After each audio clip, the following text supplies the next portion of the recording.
I was sitting in my new cardiologist's office for a routine checkup when a framed photograph on his mahogany desk made the blood freeze in my veins. It was my wife. She was wearing the custom red silk dress I had bought her in Milan just 3 months ago. When the doctor confidently walked into the room, I pointed at the frame and casually asked who the beautiful woman was.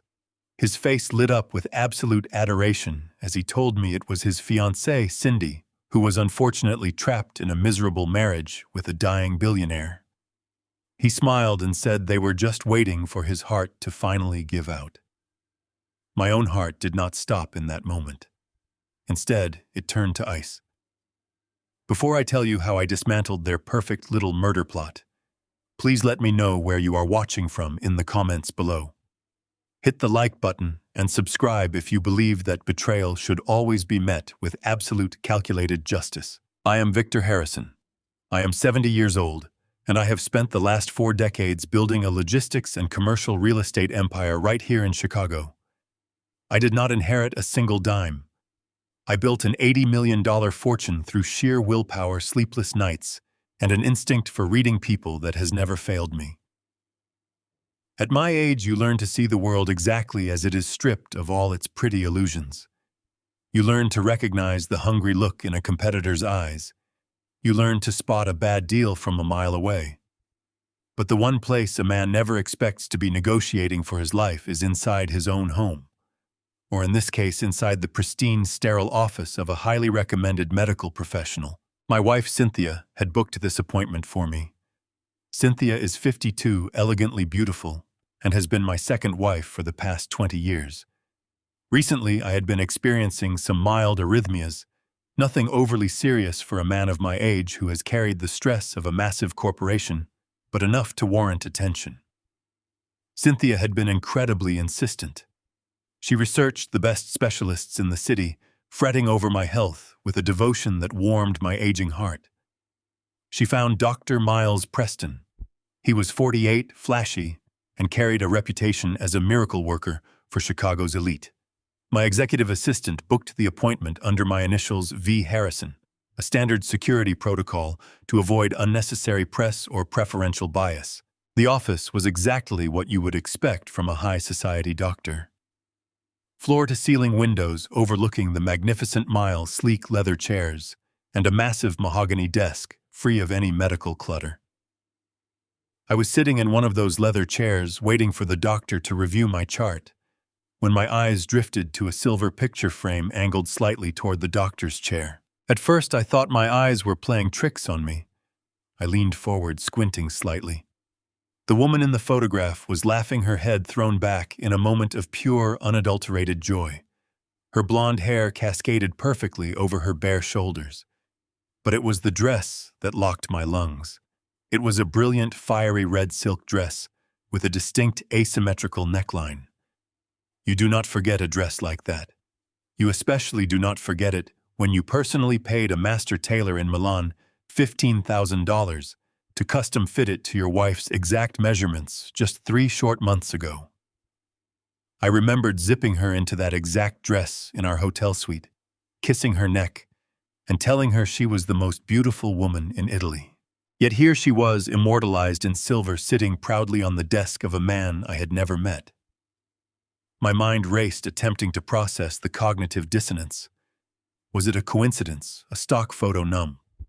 The small scar above her left collarbone, a remnant from a childhood accident she had told me about on our 3rd date, was clearly visible. It was Cynthia. Before the shock could morph into a physical reaction, the heavy oak door swung open. Dr. Miles Preston walked in. He wore a tailored suit under his pristine white lab coat, exuding the kind of arrogant confidence that only comes from a life of unchecked privilege. He extended a manicured hand, flashing a brilliant, expensive smile. "Mr. Harrison, so glad to finally meet you. I apologize for the wait. I was just reviewing your preliminary EKG results." I shook his hand. His grip was firm, but my focus was entirely on my own internal thermostat. In the business world, when you discover a competitor's fatal flaw, you do not gasp. You do not flip the table. You smile and you let them keep talking.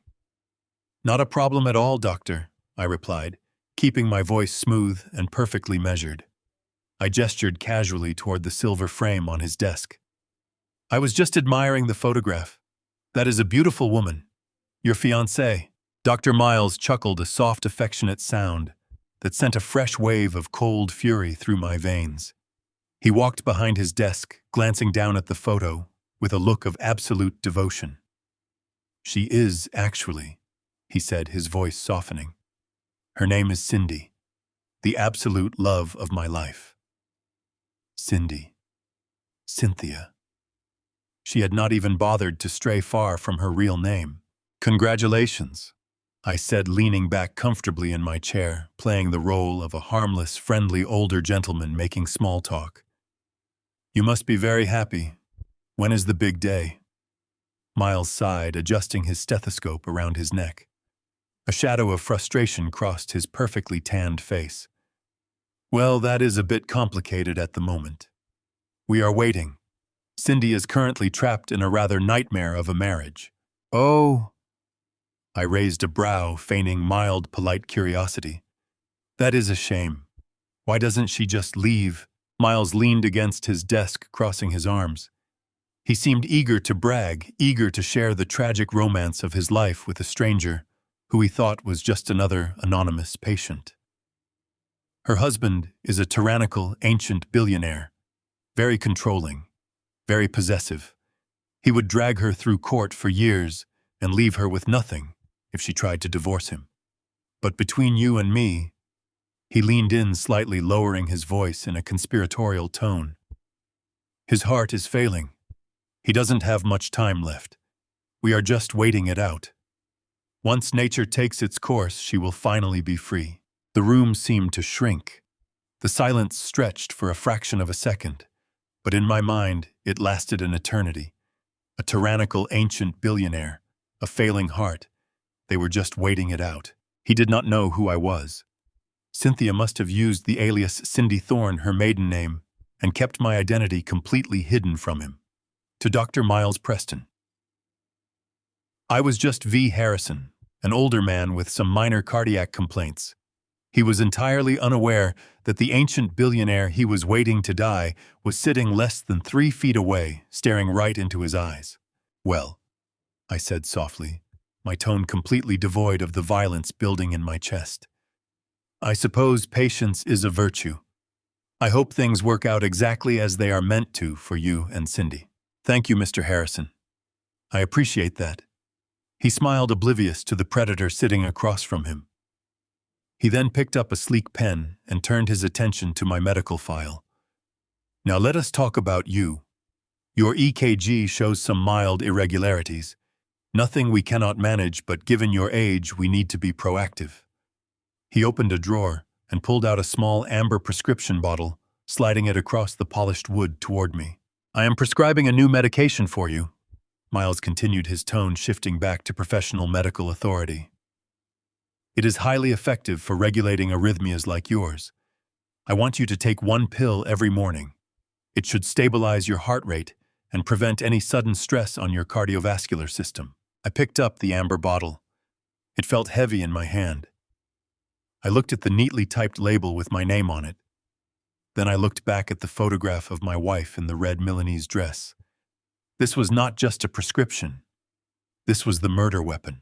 Cynthia had not just found me a doctor to manage my health. She had found a doctor who was highly motivated to see my heart stop beating. She had secured an accomplice who could prescribe a fatal cocktail under the guise of legitimate medical care, a man who could sign my death certificate without raising a single red flag. Take 1 every morning, I repeated slowly, gripping the bottle. Exactly. Miles nodded reassuringly. You might feel a bit fatigued the first few days as your body adjusts, but trust me, it is exactly what you need. I trust you completely, Doctor, I said, standing up. I slipped the bottle into the inside pocket of my tailored suit jacket. I will follow your instructions to the letter.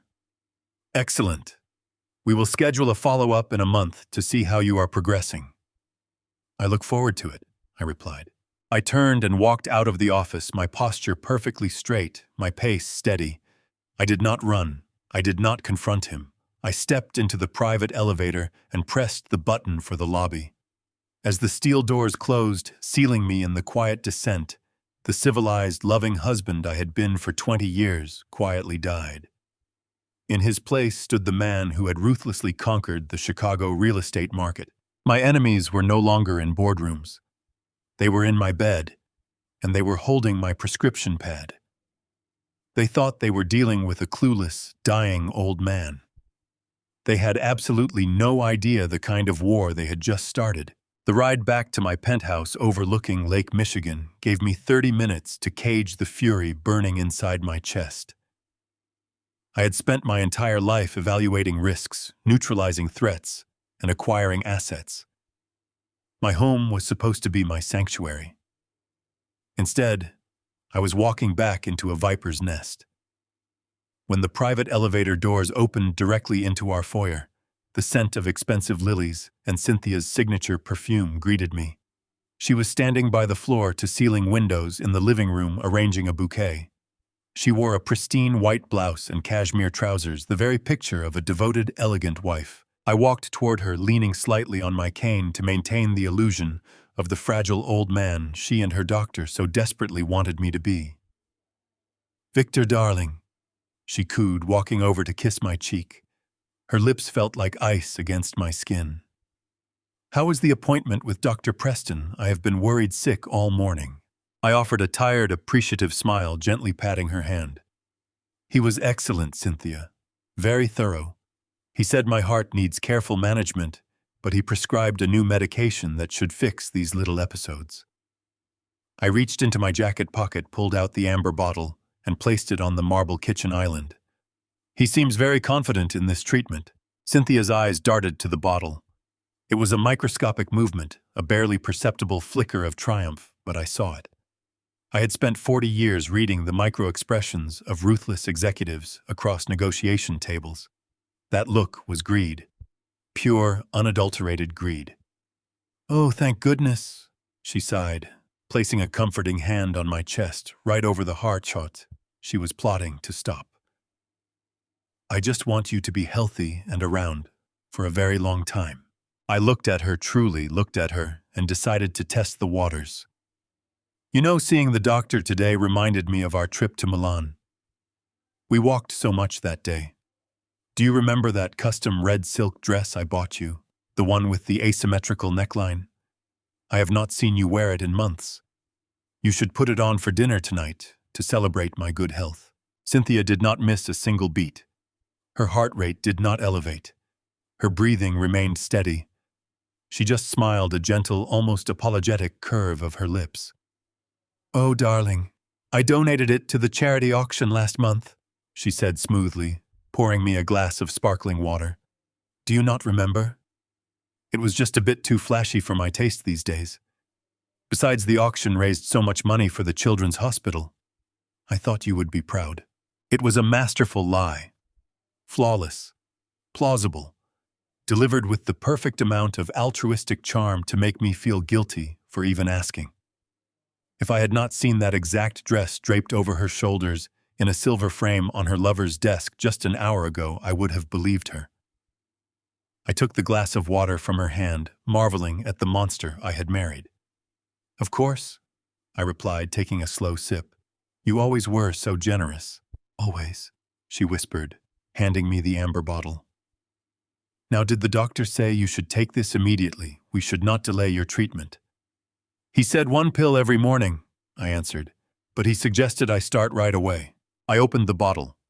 Inside were small, unassuming white capsules. I knew I had to take the first one. If I hesitated, if I refused, her suspicion would ignite, and a cornered rat is far more dangerous than a comfortable one. I needed her to believe she was winning. I placed the pill on my tongue, raised the glass, and swallowed it right in front of her. Her smile widened, her eyes crinkling with what looked like genuine relief. She kissed my cheek again. "Perfect. You go rest in the study, darling. I will have the chef prepare a light, heart-healthy lunch for you." I nodded and walked slowly toward my private study. As soon as the heavy oak doors clicked shut behind me, the facade dropped. I sat heavily in my leather chair, staring at the Chicago skyline. I needed to formulate a plan. I needed to isolate my assets, contact my legal team, and prepare a counteroffensive that would leave them both in ruins.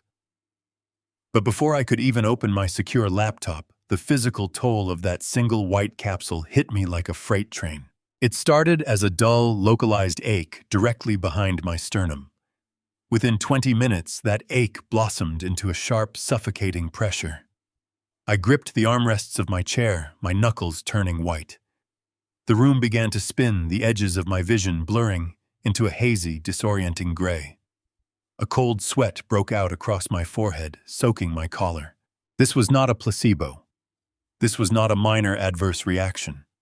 The doctor had given me a weapon disguised as medicine, a chemical cocktail designed to push an already stressed cardiovascular system straight off a cliff.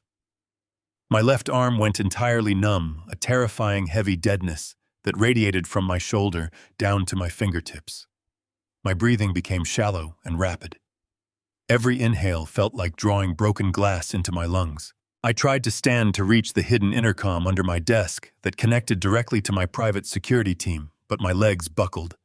I collapsed back into the chair, clutching my chest. Panic, cold and primal, clawed at my throat. Was this it? Was I going to die right here in my study, surrounded by my wealth, murdered by a single pill on the very first day? I forced myself to breathe.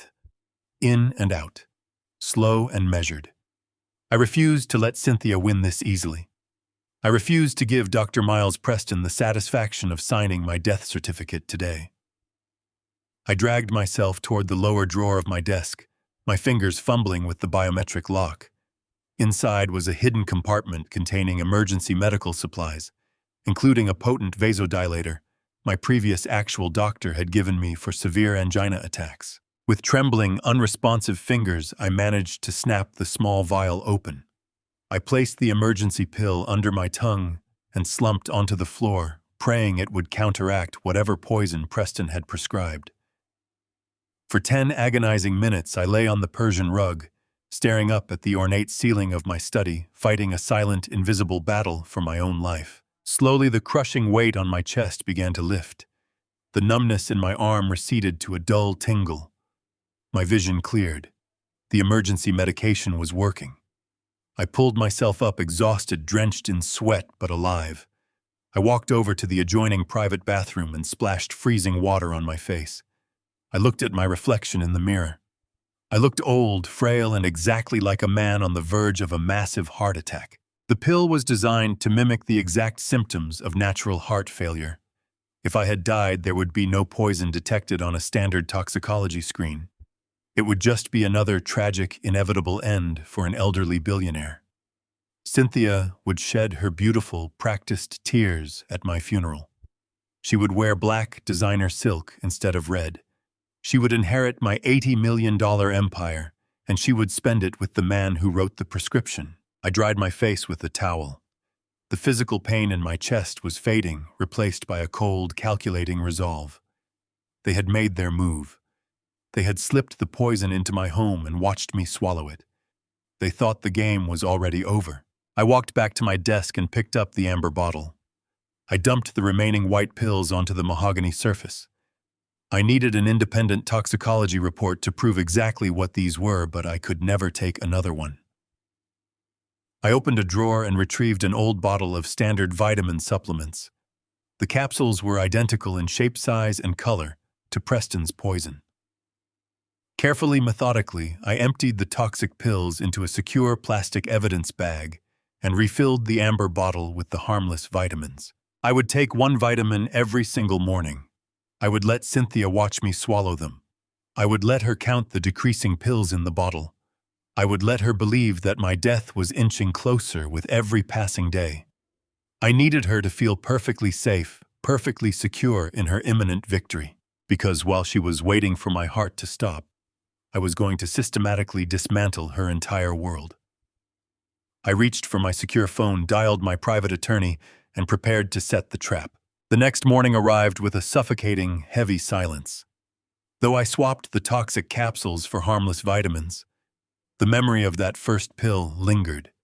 My muscles felt leaden. This war was a literal battle for my survival. I had to maintain the illusion of a rapid decline. If I appeared energetic, Cynthia would suspect something was wrong. She would contact her lover, and they would adjust their strategy. I could not afford to let them change the game board before I positioned my own pieces. I practiced a slight, deliberate tremor in my hands as I reached for my wooden cane. I allowed my shoulders to slump, mimicking a man whose heart was giving out. The hardest part was the psychological torment of sharing my sanctuary with a woman who wanted me in a coffin. In the kitchen, the smell of espresso filled the air. Cynthia was pouring coffee into my favorite mug. She wore a soft silk robe looking exactly like the devoted wife she had pretended to be for 2 decades. "Good morning, darling," she said, her voice dripping with artificial sweetness. She walked over and kissed my cheek. "You look so tired today. Did you sleep well?" I let out a labored sigh, leaning heavily against the counter. "It was a difficult night," I rasped, making my voice sound thin. "My chest feels incredibly tight." Cynthia's eyes widened in a flawless display of concern. She placed a comforting hand on my arm. "Oh, Victor, that breaks my heart. But Dr. Preston said the medication might cause some fatigue at first. We must trust his process. Have you taken your pill today?" I nodded weakly. I was just about to. She retrieved the amber bottle, unscrewed the cap, and shook a single white capsule into her manicured hand. She held it out to me along with a glass of water. I took the pill and the glass. I placed the capsule in my mouth, took a sip of water, and swallowed. Of course, it was just a simple, harmless vitamin, but she did not know that critical detail. Her gaze was fixed on my throat, watching the movement of my swallow with a predatory intensity. It was the look of a hunter watching a trap snap shut. "There," she whispered, taking the empty glass from my trembling hand. "You are going to feel better soon. I promise." I thanked her and slowly shuffled back toward my study. Once the door locked behind me, I dropped the facade. I stood up straight, the tremor in my hands vanishing instantly. I opened the hidden compartment in my desk and placed the real toxic pill into a secure bag. I decided to palm the actual poison whenever possible, just in case she tried to personally administer a dose. Over the next few days, our routine became a macabre, theatrical performance. I would shuffle into the kitchen, acting weaker. She would offer her fake sympathies and hand me a vitamin. I would swallow it, and she would smile. But the true depth of her darkness did not reveal itself until the 4th night. I was lying in bed, the room bathed in shadows. I had trained myself to sleep lightly, always listening for the sound of her footsteps. Around 2 a.m, the heavy bedroom door creaked open. I kept my eyes closed, regulating my breathing into the deep, slow rhythm of a man sedated by a failing heart. I heard the soft rustle of her silk nightgown as she moved across the carpet. She walked directly to my nightstand, where the amber pill bottle sat under the dim glow of the city lights. I opened my eyes just a fraction of an inch, peeking through my eyelashes. Cynthia stood over me. The soft ambient light caught her face, and what I saw chilled me to the bone. There was no love in her expression. There was no pity. There was not even guilt. Her face was a mask of cold, calculating impatience. She reached out with a steady hand and picked up the amber bottle. The plastic rattled softly as she unscrewed the cap. She poured the contents into the palm of her hand, using her slender fingers to count the remaining white capsules. 1, 2, 3, 4. She performed a silent inventory of my impending death. She was verifying that the count was decreasing at the correct rate, ensuring that I was marching steadily toward the grave she and her lover had dug for me. She poured the pills back into the container and tightened the lid with a sharp twist. She set the bottle back on the polished wood, exactly where she had found it. Then she leaned down, her face hovering just inches above mine. I could smell the expensive night cream on her skin. I felt the faint warmth of her breath against my cheek. I kept my breathing slow, my muscles completely relaxed, suppressing every primal instinct that screamed at me to reach up and wrap my hands around her treacherous throat. "Not much longer now, you stubborn old fool," she whispered, her voice devoid of any human warmth. "Just let go, stop fighting it. Miles promised me it would be fast. You owe me this. You owe me everything." She stood up, turned around, and quietly slipped out of the room, leaving the door slightly ajar. The heavy silence returned to the bedroom, pressing down on me like a physical weight. I lay perfectly still in the dark, staring up at the vaulted ceiling, my mind burning with a terrifying absolute clarity. Until that exact moment, a foolish part of me harbored a shred of doubt.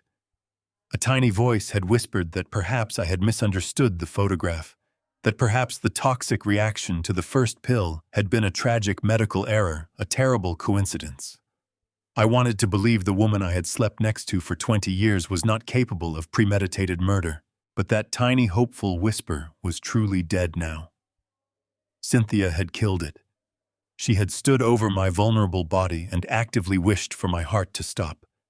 She was a predator, waiting for her prey to bleed out. The realization struck me with the force of a physical blow wiping away the remnants of the husband I used to be. I was no longer a man dealing with a failing marriage. I was a man trapped in an active crime scene sharing oxygen with my executioner. I slowly sat up in the cold darkness, throwing off the heavy duvet. The weakness was entirely gone, replaced by focused adrenaline. If she wanted me to die, I would give her a ghost. I would become an invisible lethal force inside this penthouse. I reached out for my heavy wooden cane, not to lean on its supportive frame, but to grip it tightly in my fist like a deadly weapon. The gut feeling had evolved into absolute unshakable certainty within my mind. It was finally time to stop playing a weak defense. It was time to start gathering the necessary ammunition I needed to destroy her treacherous world completely. The morning sun broke through the penthouse windows, casting long shadows. I remained in bed, listening to Cynthia preparing for her day. When she walked in, I deepened my breathing and allowed my shoulders to sag against the heavy pillows. I told her I was too exhausted to make it into the office. I explained my chest felt incredibly tight, and I needed rest. Her eyes gleamed with that same predatory excitement. She leaned down smoothly, pressing a rehearsed kiss against my forehead. She whispered she would cancel her luncheon to stay by my side, but I firmly insisted she go. I played the dying husband perfectly. With convincing reluctance, she agreed, promising to return by early afternoon. As soon as the front door clicked shut, I threw off the heavy covers. I locked my private study door and dialed my assistant. I instructed her to completely clear my schedule for 3 days, citing a minor illness. I made sure my voice sounded frail. Rumors of my declining health would reach Derek, feeding their false sense of absolute security. I retrieved the secure plastic evidence bag containing the toxic pills from my hidden desk compartment. I slipped it into my coat pocket, grabbed the keys to a nondescript gray sedan, and slipped out silently through the service elevator. I needed answers, but I could not use any medical facility within Chicago. My name carried entirely too much weight. A billionaire secretly checking his medication for poison would spark a media frenzy and alert Cynthia instantly. I drove south, leaving the towering glass and steel city behind me. My destination was an independent toxicology laboratory across the state line in Indiana. I knew they prioritized absolute discretion above all else. The drive took an hour and a half, giving me ample time to deeply reflect on the sheer absurdity of my situation. I did not inherit a boardroom. 45 years ago, my entire empire consisted of a single rusted delivery truck with a failing transmission. I drove that truck relentlessly through the brutal Chicago winters, hauling heavy freight for 16 grueling hours a day, sleeping in the freezing cab. In the 1980s, the local mob tried to violently squeeze me for protection money. I did not back down. I negotiated my way out through sheer defiance. In the 90s, I faced cutthroat corporate raiders who tried to bleed my growing company dry. I crushed every single one of them. I learned early on that the world only respects absolute power, careful preparation, and an absolute refusal to surrender. I built my empire by being tougher, smarter, and far more relentless than the men who wanted to see me fail. Now my greatest threat was not a ruthless mob boss. It was a cowardly doctor wielding a prescription pad and a treacherous woman I had showered with expensive diamonds. I survived the worst the business world had to throw at me. I absolutely refused to be taken down by amateur opportunists. I pulled into the quiet industrial park in Indiana. The private laboratory was housed in a modest brick building with darkly tinted windows. I walked inside confidently, presenting myself to the professional at the front desk. I did not use my real name. I paid a substantial expedited processing fee in untraceable cash, demanding the head toxicologist analyze the chemical composition of the mysterious capsules immediately. I took a seat in the sterile waiting room. The agonizing wait felt eternal. Every slow minute stretched into an absolute eternity as I sat on a rigid plastic chair sipping stale coffee. I focused my active mind on the complex logistics of my upcoming counterattack, treating this family betrayal exactly like a highly hostile corporate infiltration. After 3 tense hours, the double doors of the secure lab swung open. The head toxicologist, an older man with tired eyes and a stained white coat, walked toward me holding a thick manila folder. He asked me into his private office, his serious expression completely grave and unreadable. He sat down heavily behind his cluttered desk and deliberately opened the confidential file. He directly asked me where I had unfortunately obtained these specific capsules. I firmly told him it was a strictly personal matter of extreme confidentiality. He nodded slowly, fully respecting the boundary. He quietly told me that whoever had maliciously formulated these particular pills possessed a highly sophisticated, dangerous understanding of cardiovascular pharmacology. These were absolutely not traditional heart medications. They were not designed to gently regulate a mild arrhythmia. The intelligent toxicologist pointed directly to a complex chemical breakdown boldly printed on the bright white paper. He thoroughly explained that the capsules contained a highly concentrated, very dangerous synthetic compound. It was specifically engineered to act as a silent, completely invisible internal accelerant. Once ingested, the toxic compound would slowly bind to the sensitive vascular walls, ultimately causing a progressive, severe, and deadly spike in blood pressure. It was maliciously designed to force the struggling heart to work exponentially harder while simultaneously constricting the vital arteries. He looked me dead in the eye and clearly delivered the absolute, terrifying medical truth. If an older man with a pre-existing, relatively mild heart condition were to mistakenly take these dangerous pills daily, his cardiovascular system would be subjected to utterly catastrophic physical stress. Within exactly 2 to 3 short weeks, the cumulative internal effect would undoubtedly induce a massive, entirely fatal myocardial infarction. A sudden heart attack so incredibly severe and physically destructive that medical survival would be virtually impossible. But the most truly chilling detail was the underlying chemistry itself. The lethal compound was perfectly synthesized to metabolize and completely break down within a few short hours of the fatal cardiac event. It would leave absolutely no detectable chemical residue in the human bloodstream or the surrounding organ tissues. If I had actually died, a standard post-mortem medical autopsy would show absolutely nothing out of the ordinary. The assigned medical examiner would easily conclude that I had simply succumbed to natural age-related heart failure. It was the absolute perfect, utterly untraceable murder weapon. I sat rigidly in the leather chair, quietly absorbing the clinical, cold, scientific confirmation of my impending, carefully planned execution. Cynthia and Miles had not just secretly hoped I would somehow die. They had meticulously orchestrated a flawless, completely undetectable assassination. The timeline hit me like a solid physical blow. Within exactly 2 to 3 weeks, the smart toxicologist had said, if I had unknowingly swallowed that very first pill yesterday and foolishly continued the dangerous regimen, I would be completely dead before the end of the current month. I sincerely thanked. The scientist took the official lab report and walked directly back out to my waiting car. The midday sun felt strangely cold against my skin.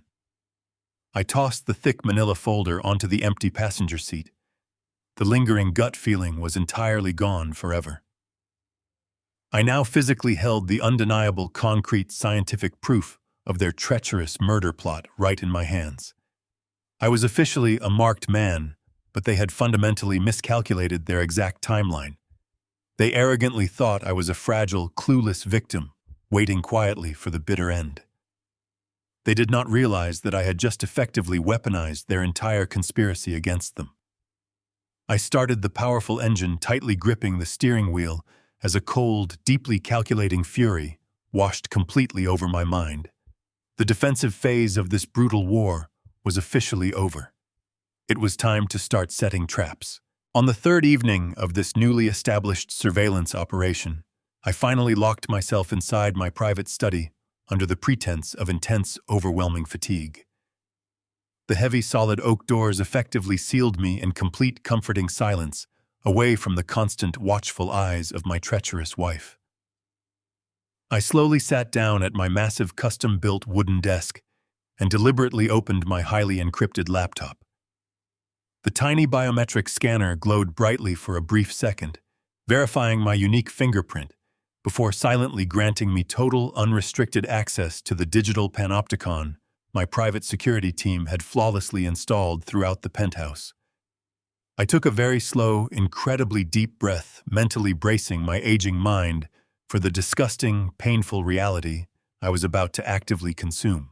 I specifically navigated my cursor to the hidden audio files secretly recorded earlier that very same afternoon in the main, sprawling living room. I fully genuinely expected to hear Cynthia making a secret hushed phone call to Dr. Miles Preston. I eagerly anticipated hearing her coldly detail my beautifully faked physical struggles and perhaps complain loudly about exactly how stubbornly I was clinging to my fading life. I carefully adjusted my secure noise-canceling headphones over my ears, staring blankly at the erratic digital audio waves moving quickly across the bright, high-resolution screen. The crystal-clear recording began smoothly, with the familiar, everyday soft sounds of the luxury penthouse. I clearly heard the faint, distant hum of the busy city traffic far below, through the thick, soundproof glass windows. I heard the steady, rhythmic ticking of the antique grandfather clock, standing proudly in the marble hallway. Then the heavy front door suddenly opened loudly and clicked shut with a sharp, echoing thud. Heavy, remarkably hurried footsteps echoed rapidly across the polished marble foyer. It was absolutely not the confident, smooth, arrogant stride of a wealthy elite cardiologist. These frantic steps were completely erratic, clearly fueled by sheer, unadulterated panic. I heard Cynthia speak first.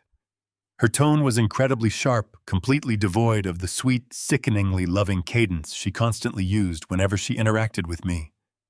She angrily demanded to know exactly why the unexpected visitor had recklessly come directly to the apartment in the middle of the afternoon, without calling first. The responding voice made the blood freeze solidly in my veins for the absolute second time that miserable week. It was Derek, my 30-year-old son, the chief operating officer of my entire corporate empire.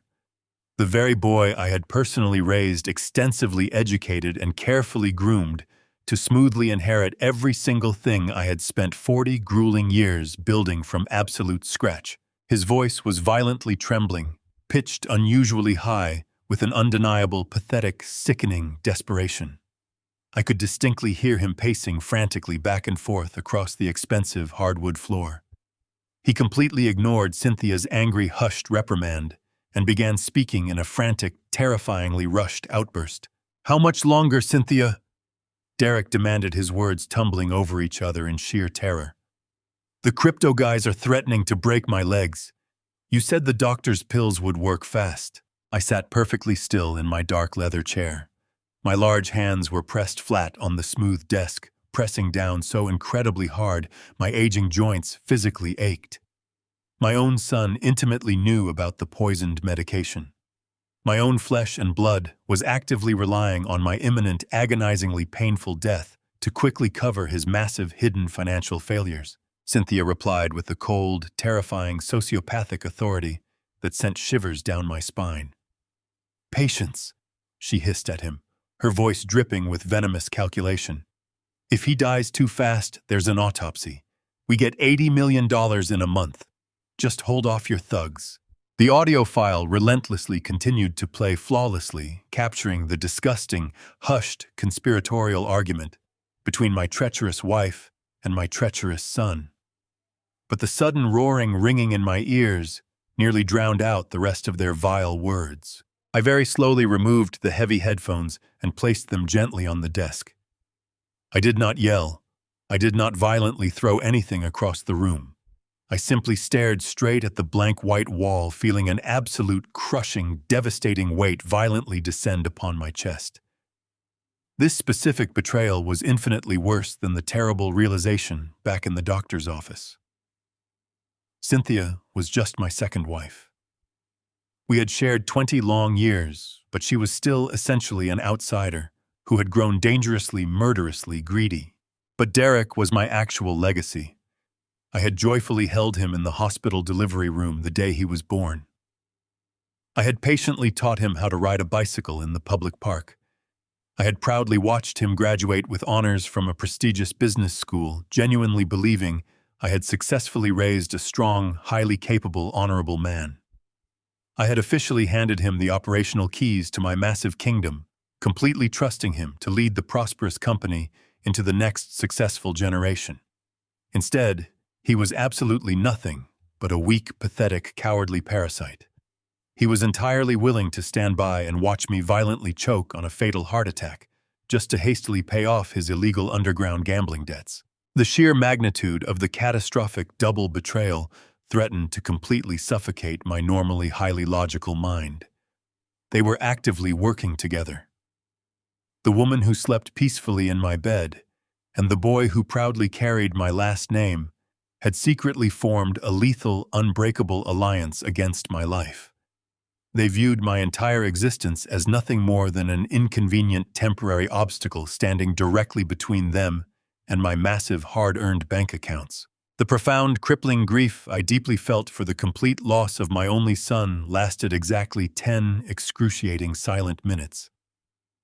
As I sat completely alone in the dimming, quiet light of the private study, the heavy mourning rapidly evaporated.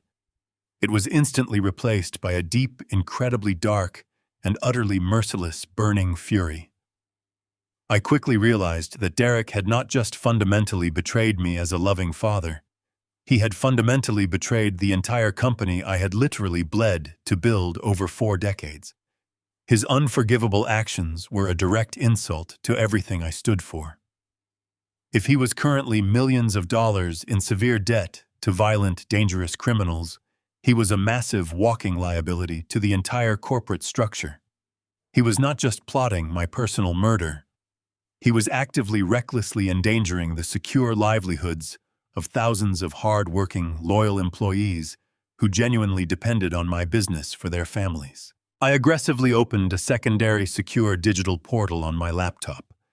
I expertly bypassed the corporate firewall to directly access the firm's confidential ledgers.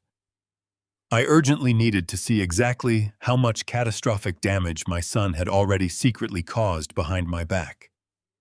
I needed to meticulously track every single stolen dollar he had illegally touched. The immense emotional devastation was now locked away inside a cold, impenetrable steel mental vault. They desperately wanted to play a deadly high-stakes game for $80 million. I was going to ensure that neither of them walked away with a single miserable dime. I stared at the glowing screen of my heavily encrypted laptop, the pale light casting sharp shadows across the mahogany desk. The suffocating grief of a betrayed father had been entirely replaced by the cold, calculating precision of a veteran chief executive officer preparing for absolute war. Derek was not just a massive, heartbreaking, personal disappointment. He was an active, malignant tumor aggressively spreading through the core of my life's work. I had spent 4 grueling decades building an $80 million logistics empire from absolutely nothing. I had fought off ruthless corporate raiders and aggressive hostile takeovers. Now the most dangerous, insidious threat I had ever faced was sitting comfortably in my own penthouse, casually discussing my premeditated murder with my treacherous wife. This was no longer just a desperate fight for my physical survival. It was a brutal high-stakes battle for my entire legacy. Derek had foolishly mentioned his violent cryptocurrency creditors on the hidden audio recording. He was drowning in terrifying underground debt, and he was desperately trying to buy time for the poison to finally stop my heart. But waiting for me to die was clearly not his only financial strategy. If he was stalling violent men who threatened to physically break his legs, he had to be throwing them a substantial financial bone to keep them satisfied. He certainly did not have the personal wealth to manage that heavy payoff. He was using my money. He was actively bleeding my company dry. My fingers moved rapidly and silently across the specialized keyboard. I bypassed the standard executive security protocols and accessed the deeply buried, highly classified master ledgers of the corporation. As the chief operating officer, Derek possessed high-level clearance, but he fundamentally lacked the absolute foundational system access that I had personally engineered into the secure digital architecture decades ago. He arrogantly believed his digital footprints were completely invisible. He was wrong. I began a meticulous forensic digital audit of every corporate transaction processed over the past 8 months. I started by scanning the primary operational accounts, looking for large, unexplained outward capital flows. At first glance, everything appeared perfectly normal. The standard payroll was met, the massive logistics contracts were fully funded, and our standard quarterly earnings looked relatively stable. But I knew exactly how greedy, desperate men operated when their backs were pressed firmly against a wall. They never stole from the brightly lit, highly visible main accounts. They always hid their dirty work deep within the shadows of the complex secondary ledgers. I shifted my intense focus to our international logistics division, a massive complex subsidiary that handled hundreds of high-value shipments across multiple global borders every day. The sheer volume of daily transactions made it the perfect chaotic place to hide a systematic, slow-moving theft. I applied a specialized algorithmic filter, deliberately searching for rapid recurring payments made to brand new, completely unknown vendor accounts. Within 20 tense minutes, the ugly truth began to materialize on the bright screen. I found the very first glaring anomaly buried deeply within a routine quarterly expense report. It was a completely unauthorized payment of $400,000 allocated to a mysterious consulting firm called Apex Global Solutions. I immediately cross-referenced the unknown vendor name against our approved corporate database. The company did not exist. There was no legitimate record of their services, no official point of contact, and no authorized vendor approval form. It was a complete ghost. My heart pounded with a cold, rhythmic fury as I dug even deeper into the tangled digital web my son had woven. Over the incredibly painful course of 3 hours, I systematically uncovered a massive, sprawling network of fraudulent corporate contracts.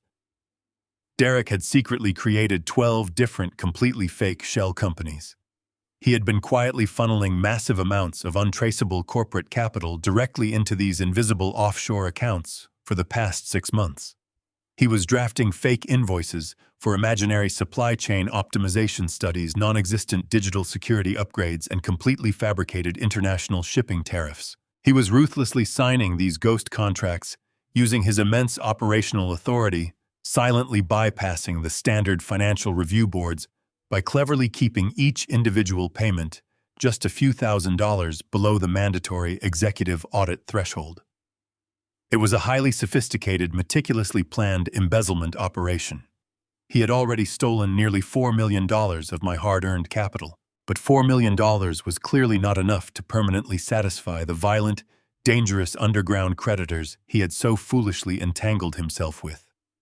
He had squandered millions on highly volatile, incredibly stupid cryptocurrency investments that had completely crashed, leaving him exposed to ruthless men who did not care about corporate titles or fancy degrees. They only cared about absolute immediate payment. The ghost contracts were simply a desperate temporary stalling tactic. He was frantically siphoning just enough company blood to keep the violent wolves away from his door, while he impatiently waited for my heart to give out. I leaned back in the heavy leather chair, the bright monitor reflecting in my cold eyes. The absolute scale of his treacherous betrayal was truly breathtaking. He was actively destroying the incredibly prosperous, stable company that employed thousands of hard-working, innocent people. He was perfectly willing to let my entire logistical empire crash into total ruin just to selfishly save his own pathetic skin. He truly believed he could simply inherit the remaining $80 million, easily cover his massive illegal tracks, and walk away as a wealthy, unbothered king. I meticulously downloaded every fraudulent contract, every fake invoice, and every single digital wire transfer record onto a highly secure, heavily encrypted external drive. I was gathering the exact, undeniable ammunition I needed to completely decimate him in a court of law. But simply sending my only son to federal prison for massive corporate fraud was no longer a sufficient punishment. It was entirely too quick. It was entirely too easy. He had deliberately conspired with my wife to murder me in cold blood. He had actively cheered for my agonizing death. I needed him to suffer absolute destruction.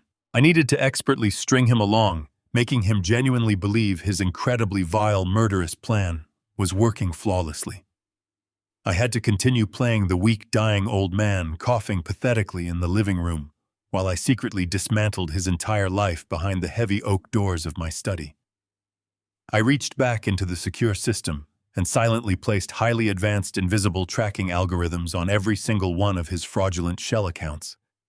The very next time he desperately tried to move a single stolen penny to his violent creditors, I would know it instantly. The digital clock on my laptop displayed 4 a.m. The sprawling penthouse was silent, but my mind was operating at a terrifying, brilliant speed. I closed the laptop and placed the encrypted drive into my hidden safe. I stood up, gripping my wooden cane, preparing to step back out onto the brightly lit stage. The sun would be rising soon, and I needed to be ready to greet my treacherous wife and my murderous son with a frail, dying smile. The morning sun cast a cold glare across the penthouse. I emerged from my bedroom, leaning on my wooden cane, my hands trembling with practiced precision. Cynthia was in the kitchen, sipping espresso. Derek was sitting at the island, casually eating toast as if he had not just plotted my murder. I offered them both a frail, dying smile. Derek looked at me with fake concern, asking how I felt.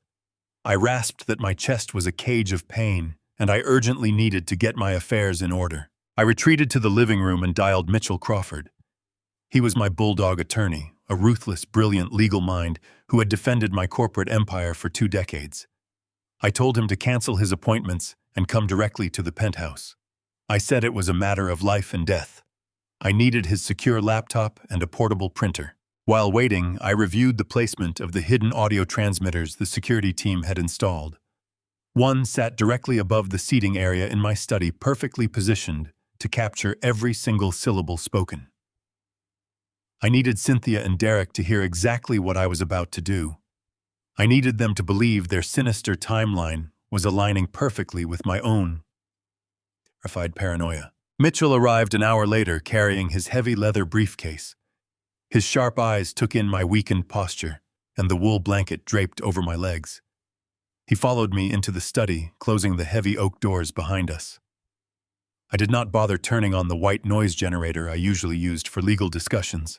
I wanted this entire conversation broadcast loud and clear. I sank into my leather chair and let out a long, ragged sigh. "Mitchell," I said, pitching my voice to carry a heavy, undeniable fear. "My heart is giving out. The doctors are not optimistic. I can feel my physical body failing me with every single beat. I need a new will drafted immediately, right here, right now." Mitchell frowned, pulling a yellow legal pad from his briefcase. He reminded me that we had just updated my estate plan 6 months ago, setting up a complex trust that heavily restricted Derek's access to the capital and explicitly outlined a pending divorce settlement for Cynthia. "Burn that old document," I commanded, raising my voice to ensure the hidden microphone caught the absolute desperation in my tone. "I do not have time for trusts or restrictions.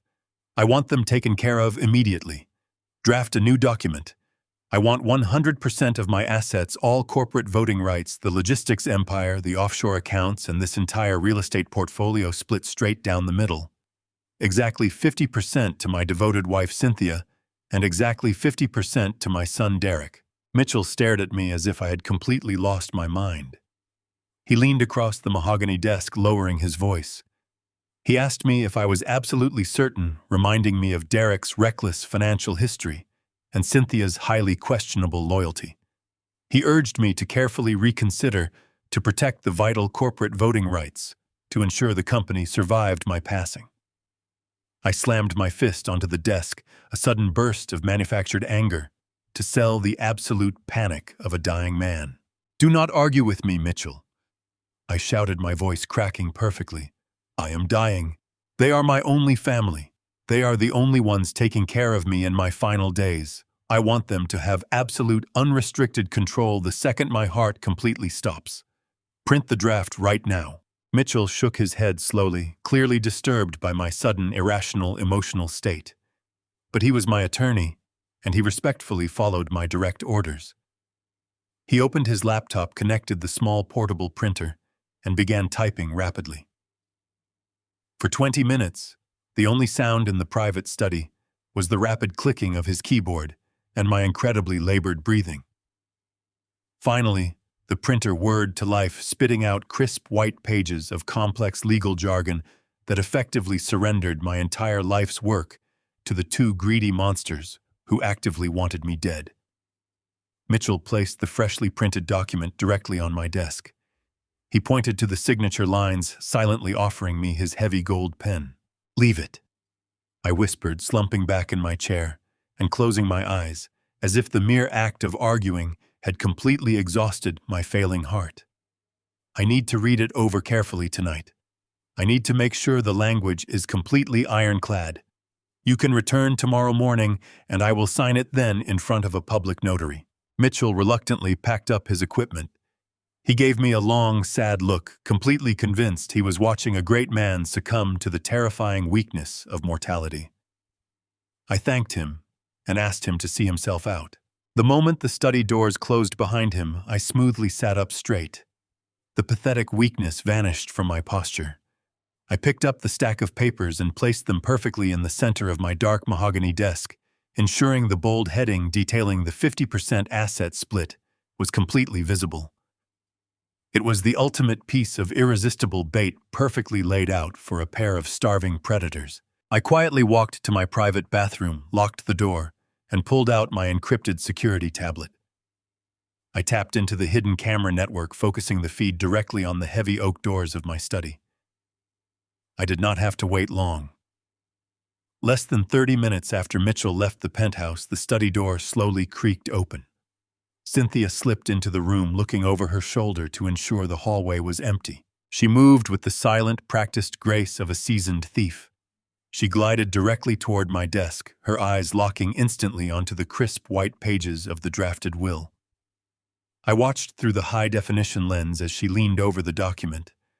Her manicured fingers traced the exact lines where her name and Derek's name were printed next to the words, granting them total, unrestricted control of $80 million. The subtle, wicked smirk I had grown to despise slowly spread across her beautiful face, blossoming into a full, genuine smile of absolute triumph. She quickly pulled her silver smartphone from her pocket. She held it steady over the desk, snapping clear, high-resolution photographs of every single page. She was undoubtedly sending those images straight to Derek and Dr. Miles, providing them with absolute proof that their vile conspiracy was working perfectly.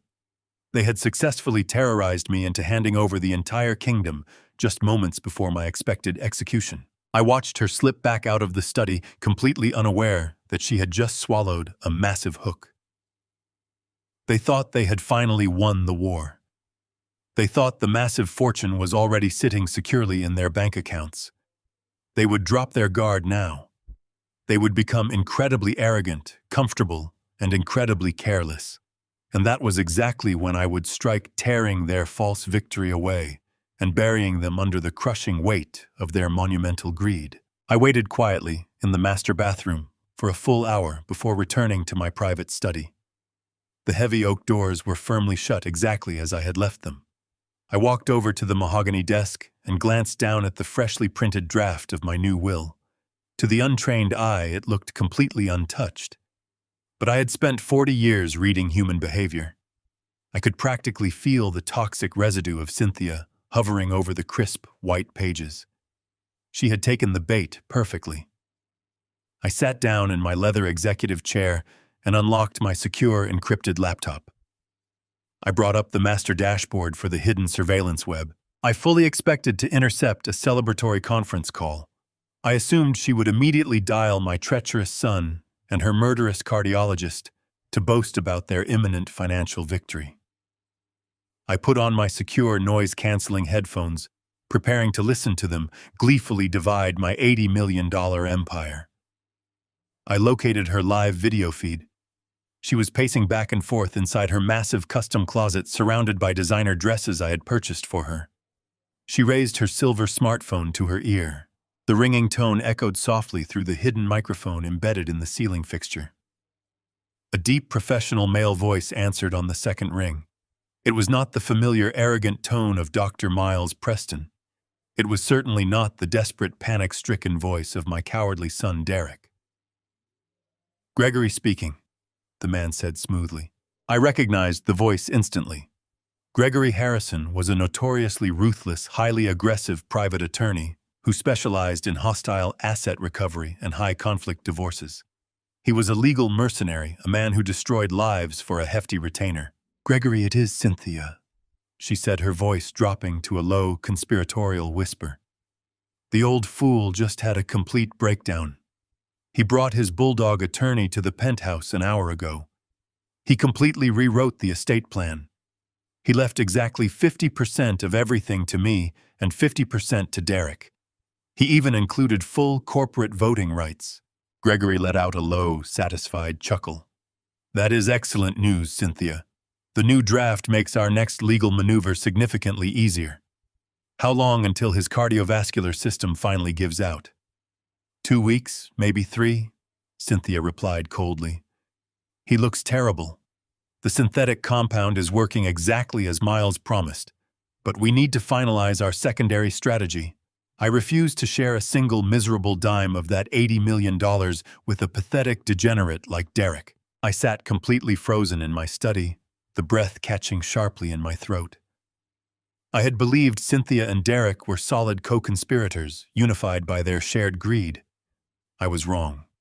I was listening to a vicious triple cross that defied human comprehension. "We are perfectly positioned to eliminate Derek," Gregory stated calmly. "Have you secured the digital evidence regarding his recent offshore financial activities?" "I have everything," Cynthia hissed, a dark thrill coloring her words. "I hired a private forensic accountant 3 months ago. I knew that foolish boy was drowning in massive underground gambling debts. I let him panic. I watched him create those 12 fake shell companies. I let him sign those ghost contracts using Victor's forged signature. I have complete, undeniable proof that Derek embezzled nearly $4 million directly from the logistics empire." My mind reeled. Cynthia had known about the corporate theft all along. She had actively allowed my company to bleed out because it served her ultimate purpose. "Perfect," Gregory replied. "The moment Victor passes away and the new will is officially executed, I will anonymously trigger a massive federal audit of the Logistics Corporation.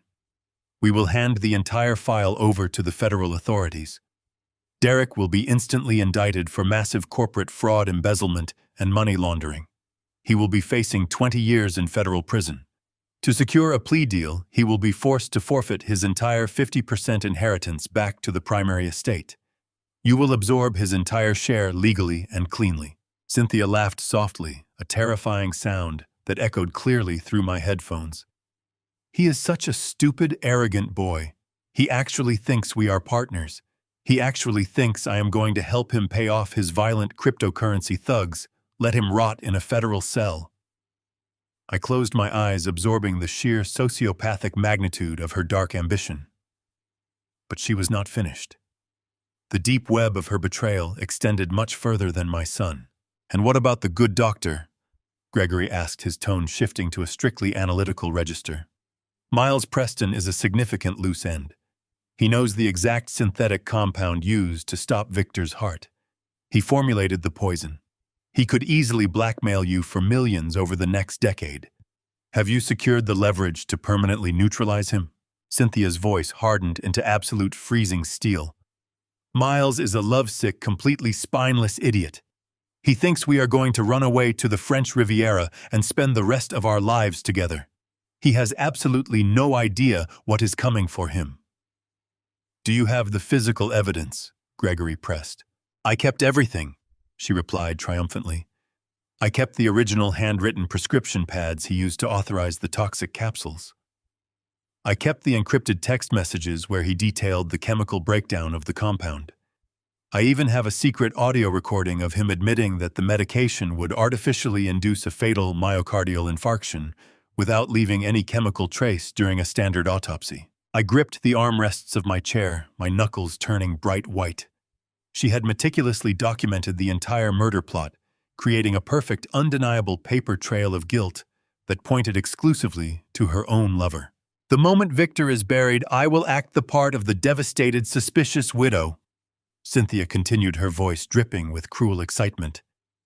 I will bring those original prescription pads directly to the medical board and the district attorney. I will claim I found them hidden in his office. I will tearfully testify that Dr. Miles Preston deliberately administered the wrong medication to my beloved husband. I will sue him for gross medical malpractice and push the district attorney to file first-degree manslaughter charges. He will go to prison for the rest of his natural life. Gregory noted, sounding genuinely impressed by her profound wickedness. He will be completely discredited. Even if he tries to drag you down with him, no jury will ever believe a convicted, disgraced doctor over a weeping, traumatized widow who courageously exposed his fatal medical errors. Exactly, Cynthia whispered. Derek goes to federal prison for corporate embezzlement. Miles goes to maximum security prison for medical manslaughter. And I walk away with 100% of the $80 million estate, the corporate voting rights, and absolute freedom. The audio feed clicked silently as the phone call ended. I sat in the dark study staring at the screen. I slowly removed the heavy headphones. I was no longer just fighting two foolish, greedy opportunists. I was fighting a brilliant, truly merciless monster. The brutal counterattack begins right now. The absolute magnitude of Cynthia's depravity settled over me like a heavy shroud. I was not dealing with an unfaithful wife or a greedy opportunist. I was cohabitating with a calculating sociopath.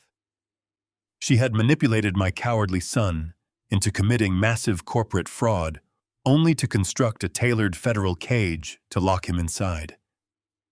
She had seduced an arrogant cardiologist into formulating a lethal, untraceable poison, intending to hand him over to the district attorney the second my heart stopped beating. She was going to destroy every single person who stood in her path, and she was going to do it with a beautiful, tragic smile on her face. I sat in the silent darkness of my private study, fully realizing that a simple divorce or a standard corporate termination would never be enough.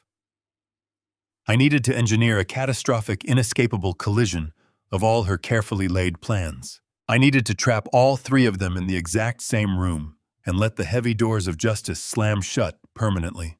The following morning, I contacted my bulldog attorney, Mitchell Crawford. I told him to completely disregard the fake will I had forced him to draft the previous day. Instead, I demanded he secure an immediate confidential meeting with the district attorney and the head of the Federal Financial Crimes Division. Mitchell was severely confused by my sudden, miraculous recovery, but he did exactly as he was heavily compensated to do. We met in a sterile, windowless conference room deep inside a secure federal building in downtown Chicago. I did not waste a single second on pleasantries. I placed the thick manila folder containing the independent Indiana toxicology report directly in the center of the large metal table. I clearly explained how the synthetic compound was maliciously engineered to induce a massive fatal myocardial infarction without leaving any chemical trace. Next, I handed the federal agents the heavy encrypted drive containing the absolute, undeniable proof of my son's massive corporate embezzlement. I showed them the 12 fake shell companies, the ghost contracts, and the rapid offshore wire transfers. Finally, I played the high-definition audio recordings captured by my private security team. I let the district attorney listen to Derek desperately begging for more time to pay off his violent cryptocurrency thugs. Then I played the ultimate audio file. I forced the room to listen to Cynthia coldly outlining her masterful triple cross to her ruthless private lawyer. The absolute silence in the federal conference room was deafening. The seasoned prosecutors were genuinely stunned by the sheer, terrifying scale of the intricate conspiracy. Within 2 intense hours, we had constructed a flawless, completely airtight legal strategy. The authorities would secure the necessary arrest warrants for attempted murder, massive corporate fraud, and medical malpractice. But I had one strict, non-negotiable condition. The ultimate arrests had to happen on my exact terms, on my specific timeline, and on my private property. I returned to the penthouse late that afternoon, intentionally dragging my left leg and leaning heavily on my wooden cane. Cynthia greeted me in the foyer, her eyes searching my pale face for any visible signs of my rapidly approaching death. I offered her a frail, completely exhausted smile. I reached out, taking her soft hands in my trembling ones. I told her that my physical strength was fading much faster than I had ever anticipated. I rasped that my time was incredibly short, but before I passed away, I wanted to experience one final beautiful evening, surrounded by the people I loved. I informed her that I was hosting a grand formal dinner party at the penthouse that very weekend. It would serve as a joint celebration of our 20th wedding anniversary and the official announcement of my complete permanent retirement from the logistics empire. Cynthia's eyes widened in a fleeting moment of genuine shock. She quickly tried to gently dissuade me, cooing that such a massive event would be far too physically taxing for my failing heart. But I remained absolutely resolute, playing the stubborn, dying patriarch to absolute perfection. I insisted that the catering be flawless, the champagne be vintage, and the guest list be strictly limited to our intimate inner circle. My first required target was my treacherous son. I summoned Derek to the penthouse living room the next morning. He stood near the floor-to-ceiling windows, shifting nervously from foot to foot, clearly terrified that his violent creditors were closing in on him. I looked up at him from my velvet armchair, deliberately making my breathing sound shallow and heavily strained. I told him that his reckless behavior was entirely forgiven. I lied and said that I finally recognized his true corporate brilliance. I firmly demanded his absolute presence at the upcoming anniversary dinner, strongly implying that I would be officially signing the final transition documents, handing him total unrestricted control of the $80 million corporation in front of the assembled guests. The visible wave of intense, desperate relief that washed over his pale face was truly sickening to witness. He eagerly promised to be there, entirely convinced that his immediate financial salvation was finally within his greedy grasp. The final, most crucial piece of my elaborate trap required absolute finesse. While Cynthia was arranging fresh flowers in the kitchen, I loudly dialed Dr. Miles Preston on speakerphone. The cardiologist answered with his usual arrogant, smooth, professional tone. I projected a deep, trembling vulnerability into my aging voice. I told the good doctor that his prescribed medication had severely drained my energy, but I was incredibly grateful for his dedicated, unwavering care. I insisted that he attend the formal anniversary dinner as my special, highly honored VIP guest. I loudly proclaimed that I wanted to publicly toast the brilliant medical mind who was working so tirelessly to manage my failing heart. Cynthia froze completely still by the marble kitchen island. The heavy crystal vase in her hands trembled visibly. The absolute last thing a calculating murderer wants is for all of her intended victims and secret accomplices to be gathered together in the exact same brightly lit room. She urgently stepped forward desperately, trying to interject, trying to subtly signal her secret lover to decline the dangerous invitation. But Dr. Miles Preston possessed an ego entirely too massive for his own good. He greedily absorbed my fake, lavish praise. He smoothly accepted the invitation, promising to bring his finest bottle of wine to celebrate my ongoing treatment. I ended the phone call and looked directly at my terrified wife. She was staring at me with wide, panicked blue eyes, unable to articulate a single coherent objection without exposing her own underlying guilt. The hidden cameras captured the cold sweat breaking out across her flawless forehead. She was officially trapped in my web. She had spent months meticulously planning my quiet, invisible murder. Now I had successfully forced her onto a brilliantly illuminated stage directly alongside the foolish son she planned to bankrupt and the arrogant doctor she planned to imprison. The grand dining room table was perfectly set for a magnificent feast, but they had no idea they were the ones on the menu. The evening of our 20th anniversary arrived with a heavy storm brewing over the Chicago skyline. Rain lashed against the floor-to-ceiling windows of the penthouse, creating a rhythmic drumming that perfectly masked the profound, suffocating tension building inside the grand dining room.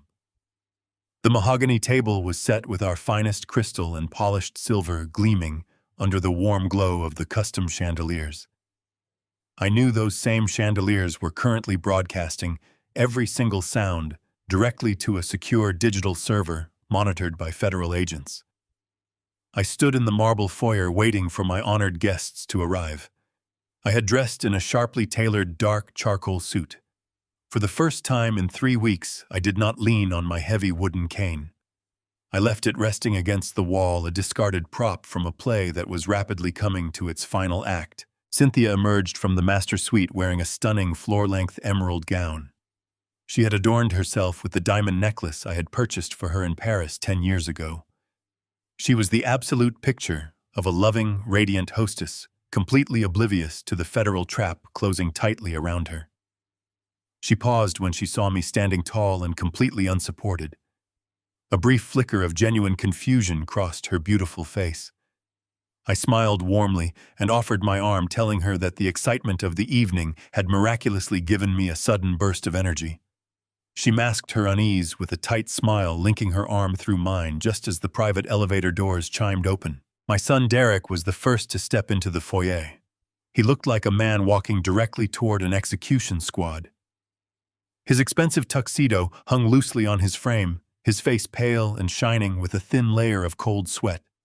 His hands were shaking so violently he could barely manage to hand his damp overcoat to the waiting attendant. I greeted him with a firm, powerful handshake, pulling him close and patting his back with deliberate force. He flinched visibly. I knew exactly why he was terrified. His underground cryptocurrency creditors had undoubtedly given him a final brutal ultimatum. He was desperately waiting for me to announce my retirement and sign over the corporate assets tonight, completely unaware that those same assets were currently locked down by the government. A few moments later, Dr. Miles Preston arrived. He strode into my home with an unbearable, sickening arrogance. He wore a velvet dinner jacket and carried a rare, incredibly expensive bottle of vintage Bordeaux. He presented the wine to Cynthia with a lingering, deeply intimate gaze that made my blood run absolutely cold. He turned to me, his face arranging itself into a mask of solemn medical concern. He softly asked how I was managing the intense fatigue caused by my new heart medication. I looked him dead in the eye, my posture perfectly straight, my voice resonating with an undeniable booming strength. I told him that I had never felt more alive, more awake, or more incredibly focused in my entire life. Dr. Preston blinked, completely taken aback by my booming voice and steady gaze. He quickly recovered smoothly, suggesting that it was merely a temporary surge of adrenaline and strongly advising me not to overexert my fragile cardiovascular system. I laughed, a deep booming sound that echoed sharply off the marble walls, and confidently led the way into the grand dining room. I took my seat at the head of the long table. Cynthia sat to my immediate right, Derek to my left, and Dr. Preston directly across from me. We were an intimate, deadly circle of 4. The private chef began serving the first course, a delicate lobster bisque. I ate with a voracious, completely uninhibited appetite. I savored every single bite, scraping my bowl clean, while my three guests merely pushed the rich food around their expensive porcelain plates. Derek kept his smartphone resting directly on the table next to his crystal water glass. The screen illuminated every few minutes with incoming messages. Each bright flash made him visibly flinch. I calmly poured the vintage Bordeaux Dr. Preston had brought while ensuring every glass was perfectly full. I raised my own glass, demanding a toast to family, to health, and to the profound virtue of absolute loyalty. I took a long sip of the dark wine and set my glass down, fixing my gaze entirely on my sweating son. I casually noted how incredibly stressful the modern corporate world had become. I spoke in a smooth conversational tone about the dangerous pitfalls of reckless financial ambition. I mentioned how easily young, arrogant executives could drown in hidden, unmanageable debts if they engaged with the wrong underground elements. Derek dropped his heavy silver spoon. It clattered loudly against his porcelain bowl. He stared at me, his mouth opening and closing like a suffocating fish. He stuttered out a weak agreement, desperately grabbing his wineglass with both shaking hands and taking a massive gulp to hide his sheer terror. I smoothly shifted my intense gaze directly toward Dr. Miles Preston. I smiled politely and asked him about the heavy burden of medical responsibility. I wondered aloud how a highly educated, deeply trusted physician could peacefully sleep at night, knowing he held the absolute power of life and death in his hands. I casually pondered the severe moral implications of a doctor deliberately betraying his sacred oath to engage in completely poisonous, destructive relationships. I used the word poisonous very deliberately, letting it hang heavily in the quiet air between us. Dr. Preston shifted uncomfortably in his chair, his arrogant smirk faltering slightly. He cleared his throat and offered a generic rehearsed platitude about always prioritizing the profound well-being of his vulnerable patients. Cynthia tried desperately to intervene expertly, attempting to steer the heavy conversation back to lighter topics. She cheerfully brought up our upcoming retirement plans, aggressively trying to force the evening back onto her meticulously orchestrated script. She nervously asked if I was still prepared to make my grand announcement after the main course was served. I turned my head and looked at the woman who had spent months plotting to murder me and subsequently frame her own lover to steal my entire fortune. I told her that I was absolutely prepared to reveal everything tonight. I promised her that this evening would involve a massive, unforgettable transition of power that would permanently alter all of our lives forever. The main course arrived, thick cuts of prime beef. I sliced my meat with aggressive, steady precision. I chewed slowly, reveling in the dread radiating from the three traitors. I casually mentioned a dark fable about wolves hiding in the clothing of sheep, patiently waiting for the old shepherd to fall asleep. The absolute problem with greedy wolves is that they invariably turn on each other the very second the fresh meat runs out, I concluded. I looked directly at Cynthia, allowing a cold smile to touch my lips. The dense tension in the grand dining room finally became an unbearable physical weight, pressing down heavily upon their silently panicking, treacherous hearts. The heavy silence that followed my fable about the wolves hung over the grand dining room like a thick, suffocating fog. The absolute dread radiating from my three guests was a tangible force pulling the air directly from their lungs. I allowed that agonizing silence to stretch for a long, torturous minute, while the private chef silently cleared the main course and poured the final glasses of vintage Bordeaux. When the heavy mahogany doors clicked shut, leaving the four of us completely isolated in the magnificent room, I finally made my move. I reached out with a perfectly steady hand and picked up my crystal wine glass. I took my heavy silver dessert spoon and tapped it gently against the rim. The sharp, clear, ringing sound pierced the stifling tension like a gunshot. I placed the glass down and placed both of my hands flat on the polished table. Then I stood up. I did not struggle. I did not wheeze or groan or lean on the heavy wooden cane resting uselessly against the far wall. I rose to my full, imposing height, with the smooth, commanding strength of a man who had conquered the ruthless corporate world for 4 decades. The frail, dying old man they had been eagerly waiting to bury completely vanished in a single terrifying instant. Derek dropped his gaze to his lap, his shoulders hunching defensively as if anticipating a physical blow. Cynthia stared up at me, her beautiful face freezing into a rigid mask of absolute panic. Dr. Miles Preston merely blinked, his arrogant smirk melting into an expression of profound, unadulterated confusion. I looked down at the three of them, my expression completely devoid of any warmth or paternal affection. I began to speak, my voice resonating with a deep, booming authority that commanded absolute attention. I told them that an anniversary is traditionally a time for profound reflection. It is a moment to look back on the shared history, the mutual sacrifices, and the bedrock of trust that supposedly binds a family together. I let my cold gaze slowly drift from my trembling son to my petrified wife. I continued, stating that a retirement is also a time for transition. It is the specific moment when a patriarch steps aside and officially hands the keys of his hard-earned kingdom over to the next deserving generation. I paused, letting the heavy weight of my words settle firmly on their shoulders. Derek let out a small, pathetic whimper, his shaking hands gripping the edge of the mahogany table as if the floor were suddenly dropping away beneath him. I reached down to the empty chair beside me and picked up the thick manila folder I had deliberately hidden there before the dinner began. I held the heavy file up to the light of the crystal chandeliers, letting them clearly see the official federal seals stamped across the front cover. I stepped away from the head of the table. I walked slowly and deliberately around the edge, my footsteps echoing sharply against the polished marble floor. I stopped directly behind Dr. Miles Preston. The cardiologist stiffened his knuckles, turning white as he gripped his linen napkin. He tried to turn his head to look at me, but a sudden paralyzing fear kept his gaze locked completely forward. I raised the thick manila folder and dropped it with a loud, violent slap directly onto the center of his empty porcelain dessert plate. The heavy thud made all three of them physically jump in their seats.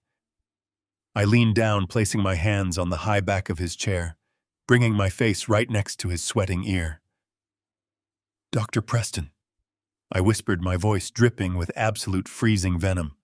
"You are a brilliant cardiologist, but you are a completely terrible hitman." The doctor gasped, his entire body jerking violently as if he had just touched a live electrical wire. The last remnants of his arrogant, polished facade shattered into a million tiny, irreparable pieces.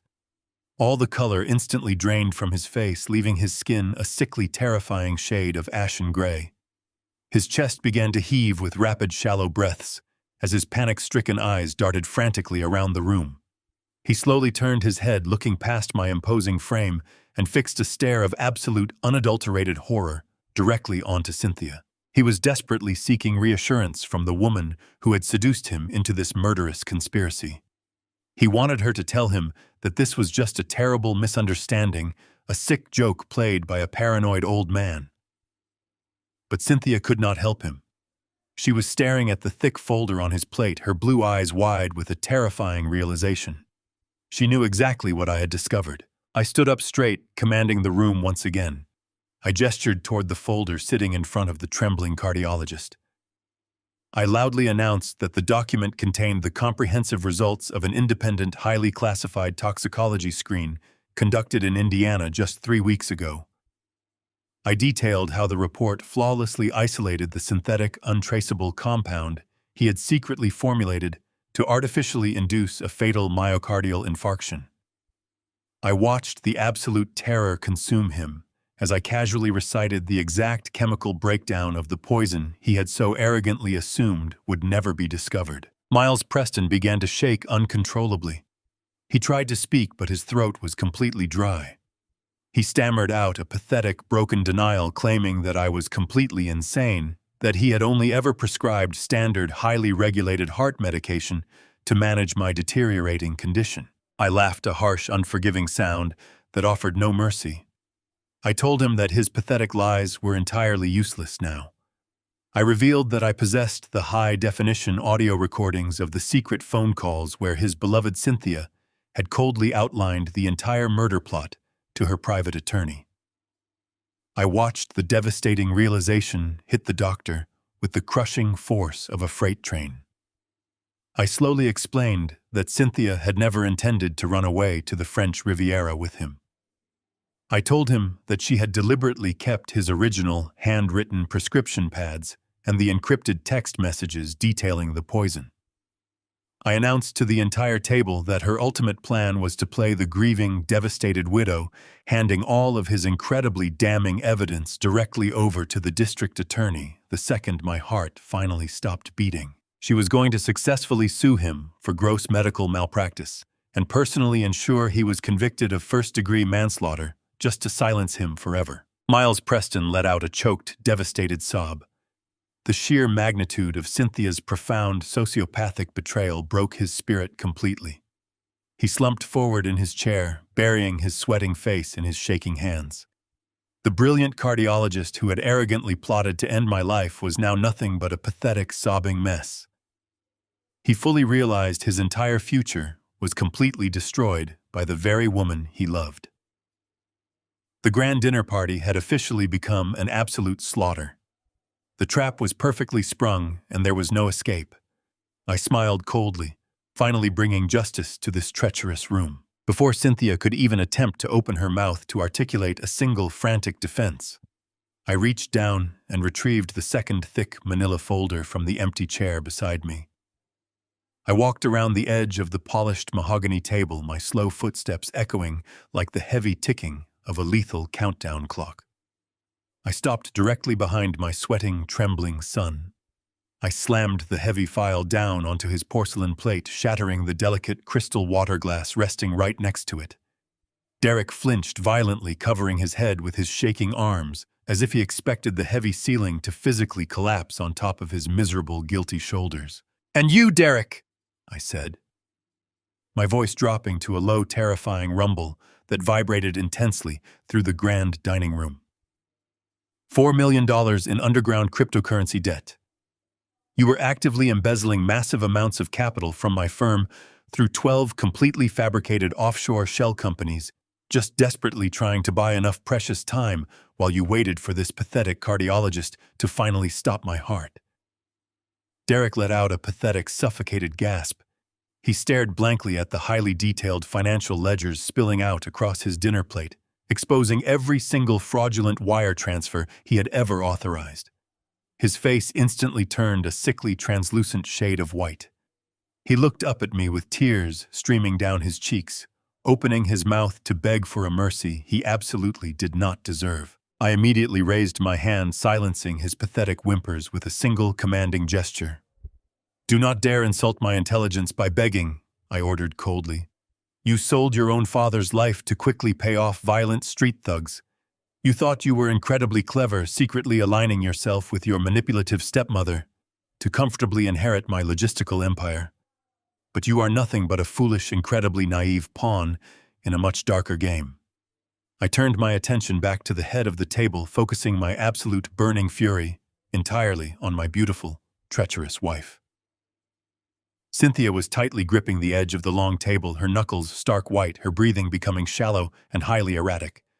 She knew the walls were rapidly closing in, but she had not yet realized the true absolute depth of her impending destruction. I reached into the inner pocket of my tailored charcoal jacket and pulled out a small, highly advanced digital audio remote. I pressed a single silver button.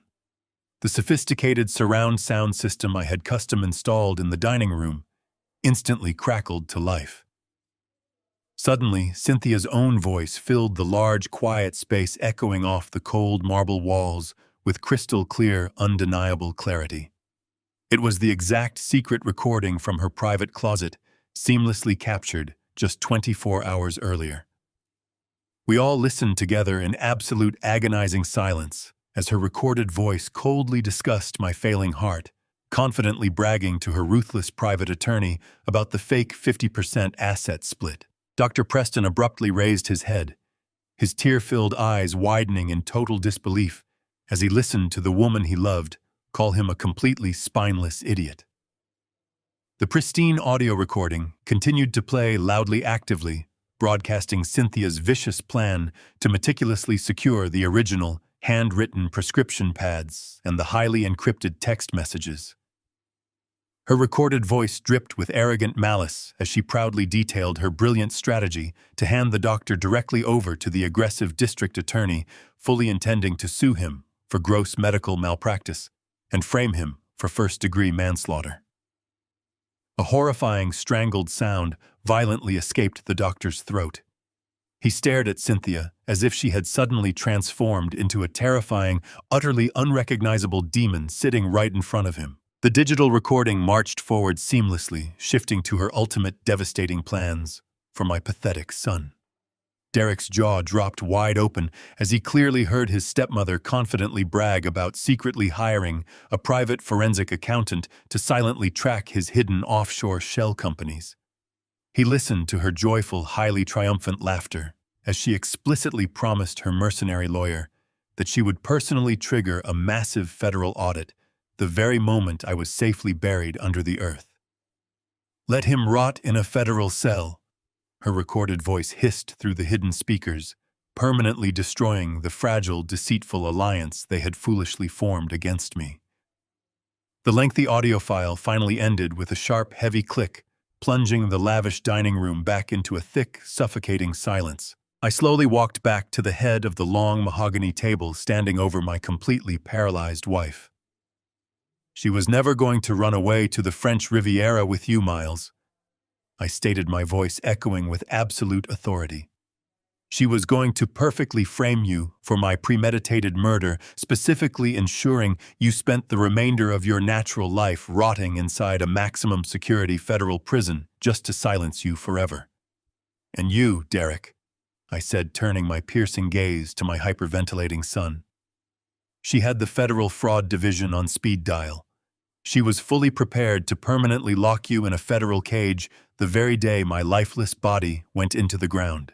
She orchestrated this entire massacre to easily walk away with 100% of my entire estate." The profound shock hanging in the brightly lit room rapidly mutated into a volatile, incredibly explosive rage. Dr. Preston lunged aggressively forward with his trembling hands violently grabbing the sharp edge of the heavy wooden table.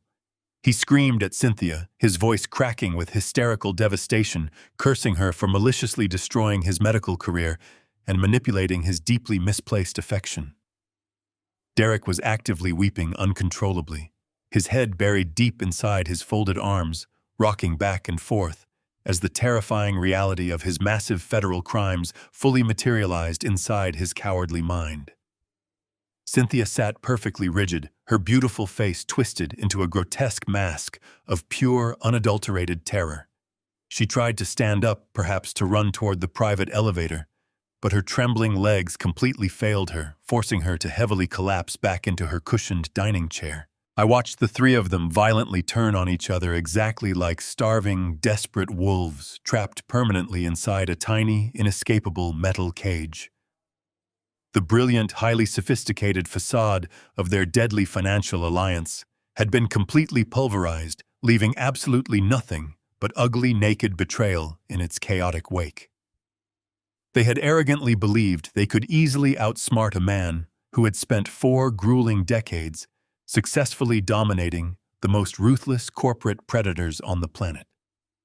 They had completely underestimated the burning, relentless fury of a determined patriarch pushed far past the absolute limit of human forgiveness. I remained perfectly calm amidst the hysterical shouting and the pathetic sobbing. The ultimate crushing weight of federal justice was finally descending heavily upon them, and I fully intended to supervise every single second of their complete and total financial and absolute legal ruin. The heavy oak doors of the dining room suddenly swung open with a resounding crash. A dozen heavily armed federal agents poured into the space, their voices barking absolute commands. The magnificent stage play of their miserable lives had reached its inescapable curtain call. The federal agents moved with terrifying efficiency, flooding the grand dining room in a wave of gear and drawn weapons. Their authoritative voices commanded everyone to remain exactly where they were, but the sheer panic possessing my 3 treacherous guests instantly shattered any semblance of order. Dr. Miles Preston completely ignored the commands of the officers. The absolute realization that his medical career and personal freedom had just been permanently destroyed by the beautiful woman sitting across from him, violently snapped his arrogant mind. He let out a raw scream that tore through the chaos. He violently propelled his body forward, launching himself completely across the mahogany table directly toward Cynthia. His flailing arms swept across the white tablecloth, catching the decanter and his glass of Bordeaux. The dark red wine exploded across the table, splashing violently across the china and soaking into the fabric like a pool of fresh blood. Dr. Preston completely ignored the mess, his hands wildly grasping for Cynthia's throat as he screamed a continuous stream of vile accusations. He cursed her for manipulating his lonely heart, for seducing him into a murderous conspiracy, and for attempting to single-handedly frame him for my calculated death. Cynthia shrieked in absolute terror, violently pushing her chair backward to escape his frantic, grasping hands. The wooden chair tipped backward, sending her crashing painfully onto the cold marble floor. Before the doctor could reach her, 2 federal agents intercepted his path, tackling him to the ground and pinning his arms forcefully behind his back. The sounds of the struggling, shouting cardiologist completely drowned out the delicate string music I had softly playing in the background. I remained perfectly still in my leather chair at the head of the table. I slowly reached out, picked up my untouched glass of wine, and took a deeply satisfying sip. I watched the violent spectacle unfolding in front of me with the detached analytical gaze of a man studying a fascinating experiment. The magnificent stage I had set was now functioning exactly as I had designed it. I turned my attention slightly to my left, where my cowardly son was actively experiencing the absolute collapse of his entire existence. Derek was not fighting the federal agents. He lacked the courage required for any physical confrontation. Instead, as a stern officer grabbed his shoulder and ordered him to stand up and place his hands behind his back, Derek completely collapsed. His knees buckled entirely, sending him crumpling into a pathetic, weeping heap on the polished marble floor. His tuxedo jacket bunched up around his shaking shoulders as he buried his face in his hands, releasing a series of loud, hysterical sobs. He completely ignored the agent reading him his rights, choosing instead to crawl pathetically on his hands and knees directly toward my chair. He reached out with a trembling hand, desperately gripping the pressed fabric of my charcoal trousers. He looked up at me with eyes wide with absolute suffocating terror. His face was stained with hot tears, and his breath came in rapid gasps. He begged me to stop the federal agents. He pleaded with me to use my massive wealth and corporate influence to make this entire nightmare simply disappear. He frantically promised that he would do absolutely anything I wanted, that he would work the lowest entry-level position in the logistics empire for the rest of his life. He screamed that his underground cryptocurrency creditors were going to physically murder him in federal prison if I did not instantly intervene and pay off his debt. I looked down at the pathetic, weeping creature gripping my leg. I felt absolutely no paternal warmth, no instinct to protect the boy I had joyfully raised.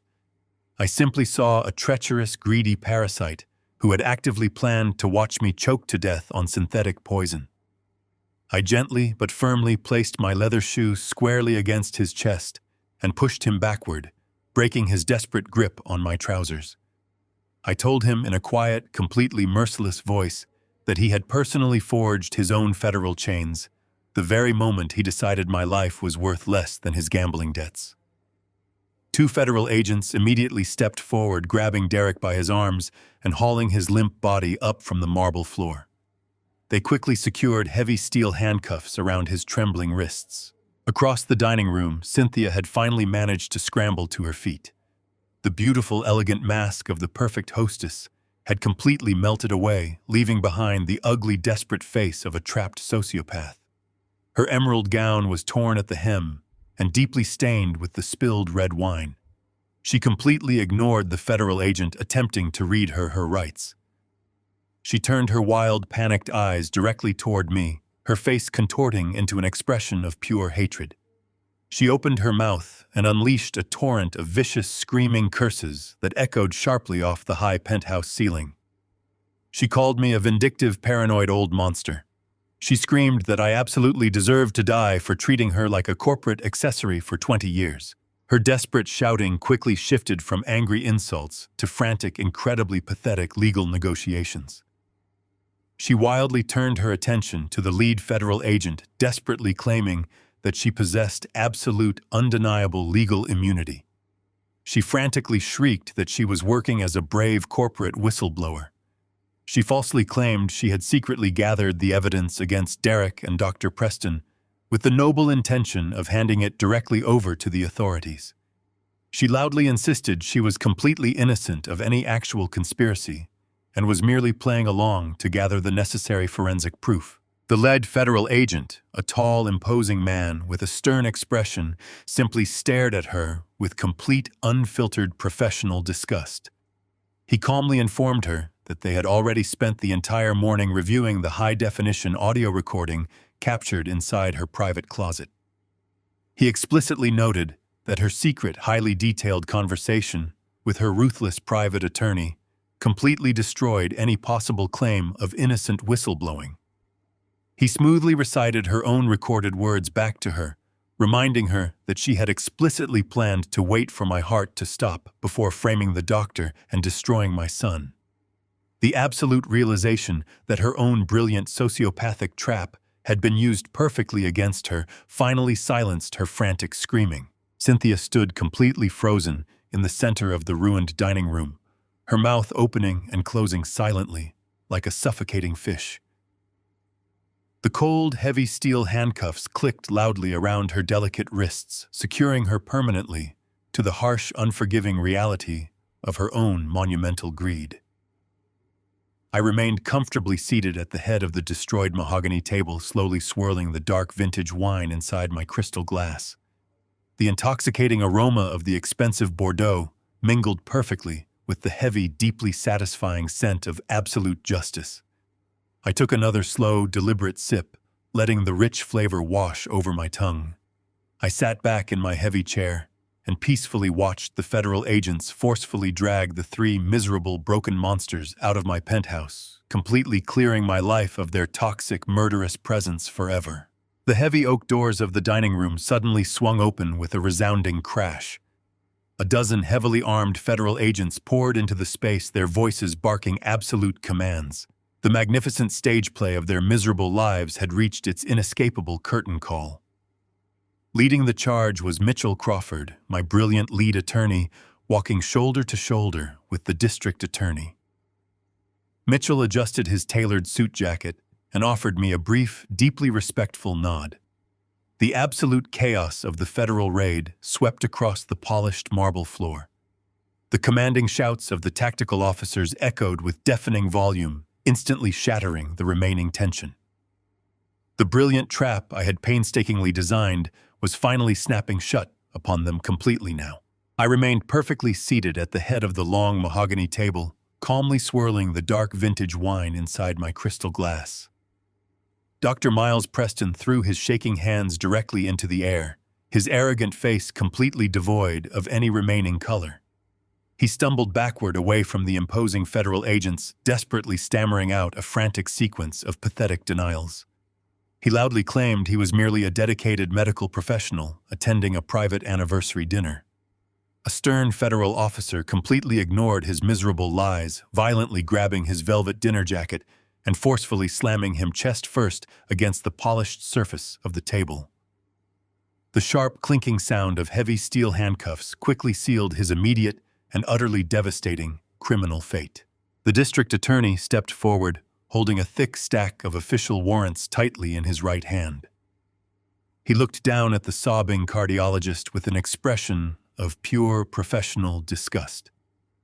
He explicitly informed Dr. Preston that he was being formally charged with conspiracy to commit first-degree murder alongside numerous severe violations of medical ethics.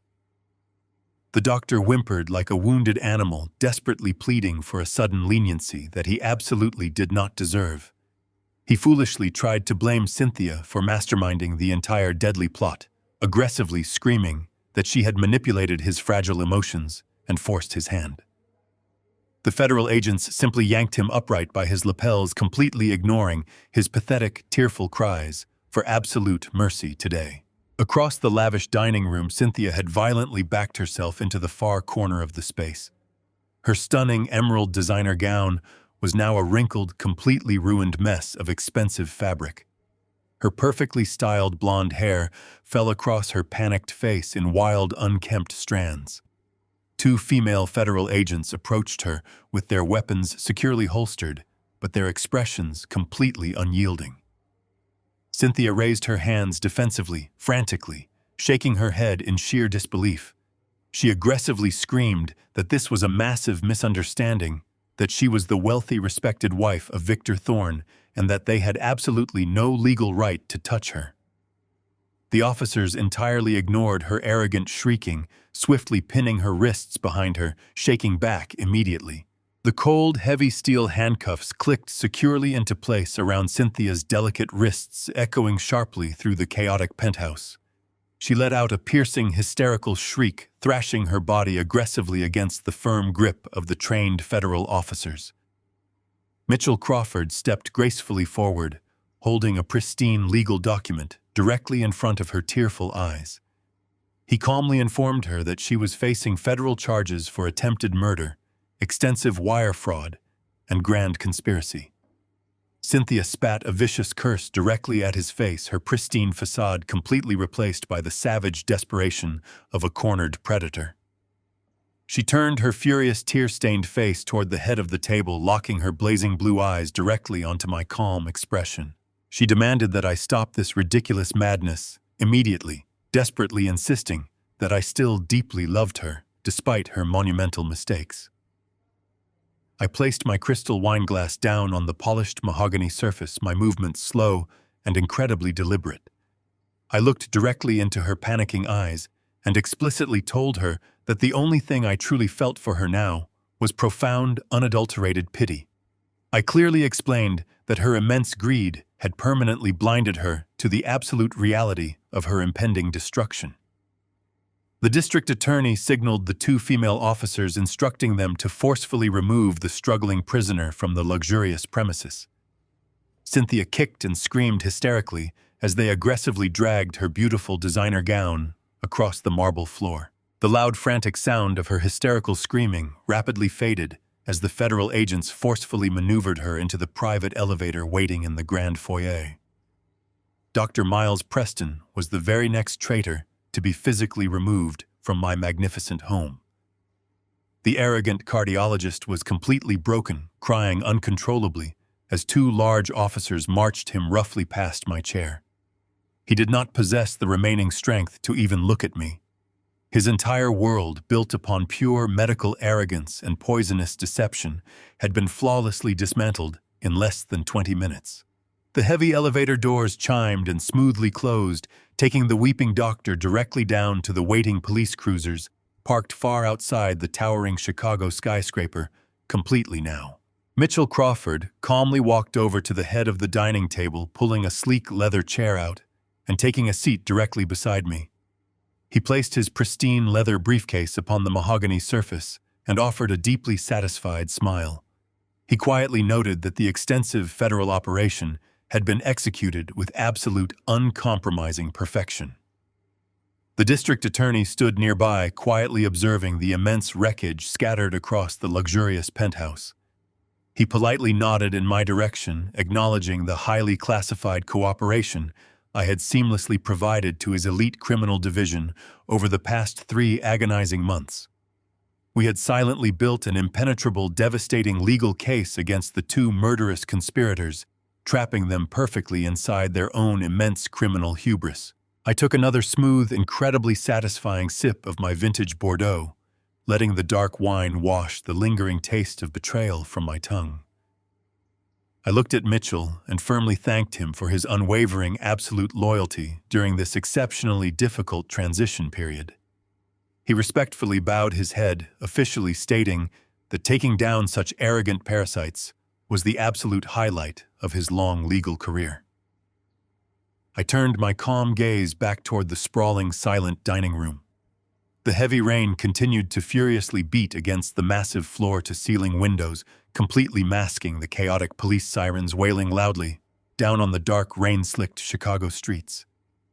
The intense, suffocating tension that had previously poisoned the air was completely eradicated. The intense satisfaction blooming deeply inside my chest was completely intoxicating. I had flawlessly protected the massive logistics empire I spent 4 decades building. I had entirely outsmarted a brilliant, arrogant cardiologist and a beautiful sociopathic wife who foolishly believed they could easily conquer me. The pathetic, dying old man they had eagerly planned to bury was absolutely nothing but a magnificent, incredibly deceptive illusion. I stood up from my leather chair, feeling stronger and more profoundly alive than I had in 20 years. I walked slowly over to the sprawling glass windows, gazing down at the glowing city lights shining brightly through the pouring rain. My dangerous, highly orchestrated trap had flawlessly concluded. The Grand Empire was finally secure. As the federal agents aggressively hauled my screaming wife and the sobbing cardiologist toward the heavy oak doors, I raised my right hand in a sharp, commanding gesture. The lead agent paused, looking back at me with a questioning gaze. I calmly pointed my finger directly at my son, who was currently curled into a pathetic, trembling ball on the polished marble floor.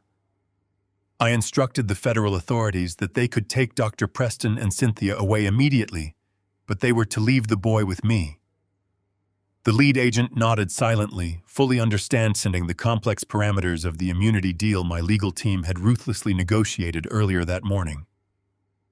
An agent stepped forward, grabbed Derek by his shaking shoulders, and unlocked the heavy steel handcuffs with a loud metallic click. The heavy oak doors finally slammed shut, cutting off Cynthia's desperate, venomous shrieking, plunging the ruined dining room into a thick, suffocating silence. Only Derek remained. He stayed on his hands and knees, staring blankly at the dark red wine pooling across the expensive marble floor. He was hyperventilating, his thin chest heaving with rapid, shallow gasps. He slowly looked up at me, a tiny, pathetic glimmer of foolish hope sparking in his terrified, bloodshot eyes. He genuinely believed that because the federal agents had removed his restraints, his loving father had finally decided to spare him, to forgive his monumental, murderous betrayals, and to magically fix his catastrophic mistakes. "Stand up," I commanded, my voice entirely devoid of any residual paternal warmth. It was a cold, flat, heavily detached tone, the exact voice I utilized when dismantling a failing, useless corporate subsidiary. Derek struggled to obey. His legs were shaking so violently he had to grab the edge of the mahogany table to pull his miserable frame upward. He stood before me, his expensive tuxedo wrinkled and deeply stained, his face a portrait of absolute, unadulterated cowardice. He opened his mouth, preparing to offer another endless stream of pathetic, weeping apologies, but I immediately cut him off. "You are officially terminated from your position as the Chief Operating Officer of my logistics empire, effective immediately." I stated my words, falling upon him like heavy stones. "Your corporate security clearance has been completely revoked. Your digital access to the main servers, the offshore accounts, and the international ledgers has been permanently severed. You no longer possess any authority, any title, or any association with the company I spent 40 years bleeding to build." Derek swayed on his feet, his jaw dropping open. "Dad, please," he whimpered, a fresh wave of tears spilling down his pale, sweating cheeks. "You cannot just cut me off. The cryptocurrency debt is massive. Those men, they do not care about excuses. They will literally end my life if I do not transfer the capital by midnight tonight." "That is no longer my problem, Derek," I replied smoothly, leaning back in my leather chair and resting my hands on the armrests. I spent the entire afternoon working directly with my private forensic accountant and my personal banking team. We completely drained the 12 fake shell companies you so foolishly created. We successfully recovered every single penny of the $4 million you aggressively embezzled from my firm. But we did not stop there. I watched his bloodshot eyes widen in profound horror as the absolute reality of my meticulous counterattack finally began to sink into his dense, arrogant brain. "I also legally seized every single one of your personal financial assets," I continued, my voice echoing clearly in the quiet, ruined room. "I liquidated your private investment portfolios. I completely emptied your personal checking and savings accounts. I even instructed my legal team to aggressively target the equity in your luxury penthouse downtown to forcefully cover the substantial legal fees and internal auditing costs generated by your massive, deeply stupid corporate fraud. You took everything! Derek gasped, his voice cracking into a high, hysterical pitch. You left me with absolutely nothing, Dad. You are sentencing me to death. Those loan sharks are ruthless. They will find me. They will physically tear me apart. I am not sending you to federal prison, Derek, I said, leaning forward and locking my cold gaze directly onto his terrified, weeping face. Prison would provide you with 3 warm meals a day and a secure, heavily guarded cell. Prison would be a profound, undeserved mercy for a son who comfortably sat in my living room and happily discussed how long it would take for a synthetic poison to stop his own father's heart. Derek violently dropped to his knees, pressing his forehead against the cold marble floor, sobbing uncontrollably. He begged for my forgiveness, pleading for just one final financial bailout, promising that he would completely disappear and never bother me again. I felt absolutely nothing for him. The profound, crippling grief I had experienced when I first heard his treacherous voice on the hidden audio recording had completely evaporated, replaced entirely by the cold, hard clarity of absolute justice. You are going to walk out of that door right now with absolutely nothing, I declared, my voice resonating with an undeniable, terrifying finality. You have no job, no trust fund, no family inheritance, and absolutely no protection. You are entirely stripped of the powerful, wealthy name you so casually disgraced. And you should know, Derek, that your incredibly impatient, highly violent underground creditors are currently waiting for you in the lobby downstairs. My private security team politely informed them that you would be exiting the building very shortly. Derek let out a raw, guttural scream of absolute, unadulterated terror. He scrambled backward across the marble floor, completely desperate to avoid the heavy oak doors leading out of the penthouse. But his pathetic resistance was entirely useless. I raised my hand, signaling my private security guards, who had been standing silently in the shadows of the foyer. 2 large, imposing men dressed in sharp black suits stepped forward, their faces completely blank and utterly merciless. They grabbed my weeping, thrashing son by his arms, effortlessly lifting him off the floor. Derek kicked and screamed, crying out my name, begging me to save him from the terrifying, violent fate waiting for him in the brightly lit lobby below. I completely ignored his desperate, hysterical pleas. I sat perfectly still at the head of the ruined mahogany table, calmly swirling the dark vintage Bordeaux in my crystal glass. I watched as the heavy security doors firmly closed behind him, permanently sealing him outside of my world forever. The grand penthouse was finally enveloped in a deep, profound silence. The suffocating, toxic presence of my murderous wife, the arrogant, disgraced cardiologist, and my cowardly, treacherous son had been completely expunged. The storm outside the tall, heavy glass windows continued to rage, heavy rain violently lashing against the thick glass. But inside the dining room, the heavy, oppressive atmosphere had magically lifted. The grand stage was finally empty, the elaborate, deadly play concluded with absolute, uncompromising perfection. I slowly raised my crystal glass to the empty room, offering a quiet, satisfying toast to my survival and to the bright, peaceful future that lay ahead. The dust finally settled inside the sprawling penthouse, leaving behind a profound and absolute stillness. The magnificent mahogany dining table, once set for a treacherous celebration, now stood completely empty, bearing only the faint stains of spilled wine and shattered crystal. I walked slowly through the massive living space, savoring the crisp, quiet air that had previously been choked by lies and venomous ambition. I stepped through the heavy glass doors and walked out onto the expansive terrace. The fierce storm had finally broken, leaving the night sky incredibly clear and shockingly cold. I stood by the sleek metal railing, looking out over the glittering, sprawling skyline of downtown Chicago. The brilliant city lights stretched endlessly into the dark horizon, a beautiful testament to resilience and enduring strength. I stood there for hours, simply breathing in the chilly air, watching the countless headlights far below, moving like tiny insects through the beautiful, sprawling city. I breathed deeply, filling my lungs with the freezing night air. I was alone. I had no family left. The woman I had married was currently sitting inside a cold, concrete federal holding cell, stripped of her designer gowns and her sociopathic dreams of boundless wealth. The son I had raised and tried to prepare for greatness was currently wandering the unforgiving city streets, desperately looking over his shoulder, permanently exiled from the protective fortress of my vast empire. The brilliant cardiologist who had violated his sacred oath was facing the complete devastating annihilation of his medical career and his personal freedom.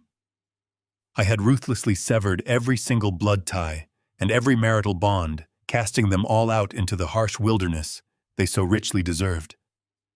Yet as I stood there observing the glowing city, I felt absolutely no regret. I possessed my health, my unyielding corporate empire, and my absolute undeniable freedom. The very next morning, I returned to my executive office with a renewed, relentless focus. I systematically restructured the entire executive board of my logistics company, promoting loyal, incredibly intelligent individuals who had actually earned their positions through decades of honest, grueling hard work. I completely eradicated the toxic corporate culture my son had attempted to foster, replacing it with a rigid, impenetrable system of absolute transparency and rigorous accountability. My business flourished, growing stronger and significantly more profitable than it had ever been during the past 2 decades. The pathetic, disorganized mess my son had secretly created was completely erased, smoothly, replaced by a highly efficient, remarkably lucrative operation that functioned with absolute uncompromising precision. I felt an incredible surge of pure energy coursing through my veins every morning, but I knew that securing my financial legacy was not entirely enough. I thought deeply about the failing heart that had initially made me so incredibly vulnerable to their vicious, calculating predation. I decided to utilize my immense wealth to create something genuinely meaningful and profoundly lasting. I legally established a massive, heavily endowed medical trust fund dedicated entirely to financing advanced cardiovascular research and providing free life-saving heart surgeries for underprivileged patients. I directed millions of dollars toward brilliant, dedicated doctors who actually valued human life, actively ensuring that men, women, and children who truly deserved to live would receive the exact medical miracles they desperately needed. The grand penthouse is quiet now, but it is a deeply comforting, incredibly peaceful silence. I no longer rely on a heavy wooden cane to walk, and I no longer sleep with one eye open, constantly waiting for the wolves to strike in the dark. I survived the absolute worst betrayal imaginable, completely burning down my own treacherous house to effectively purify the ground beneath it. The brilliant, magnificent empire stands taller and infinitely stronger than ever before, firmly guided by a man who finally learned to see the world exactly as it is. I am absolutely invincible, completely unstoppable, and entirely free from their poisonous grasp. Lesson blood does not guarantee loyalty, and a polite smile can hide the sharpest knife. In life, we often close our eyes to the red flags of those closest to us because the truth is too painful to accept. But ignoring reality doesn't protect you. It only empowers those who wish to exploit you. True strength lies in having the courage to see people exactly for who they are, not who you wish them to be. When betrayal comes from within your own house, you must be willing to burn the house down to survive the flames. Call to action. Have you ever trusted the wrong person only to find out they were plotting against you? Drop a comment below and share your story of survival. Don't forget to hit that subscribe button, give this video a like, and ring the bell for more intense life stories.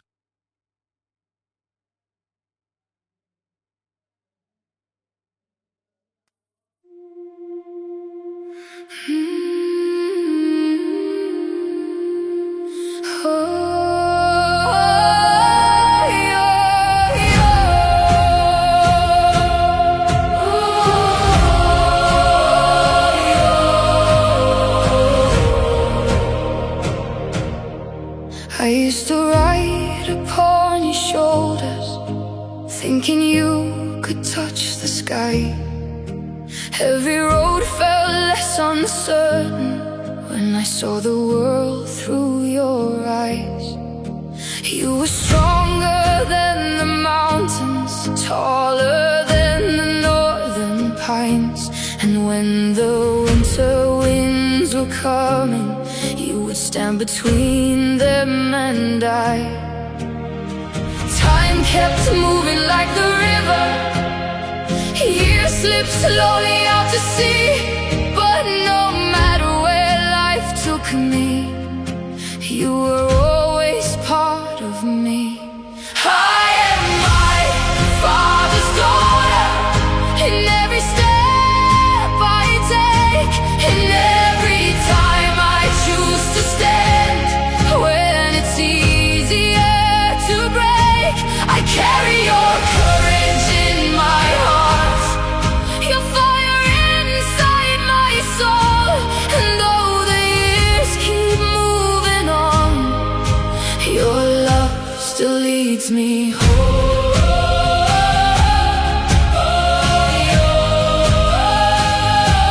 You taught me strength is not in power, but in kindness when it's hard.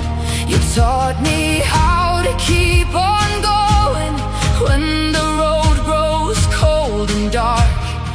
Every lesson, every story, every laugh around the flame lies within me like an echo, calling softly through my name. And when I face my greatest battles, when I feel I can't go on, I can hear your voice beside me saying, child, you're stronger than you know.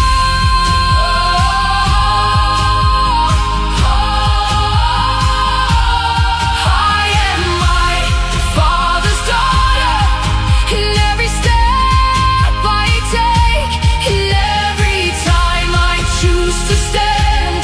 When it's easier to break, I carry your courage in my heart, your fire inside my soul. And though the years keep moving on, your love still leads me home.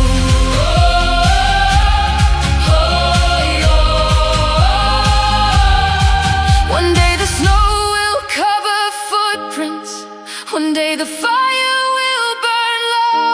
But the things a father gives his daughter are the things that never go. Not the gold or not the stories, not the battles that he won, but the quiet way he loved her and the woman she becomes. I am my father's daughter, and I always will remain. Through every triumph, every loss,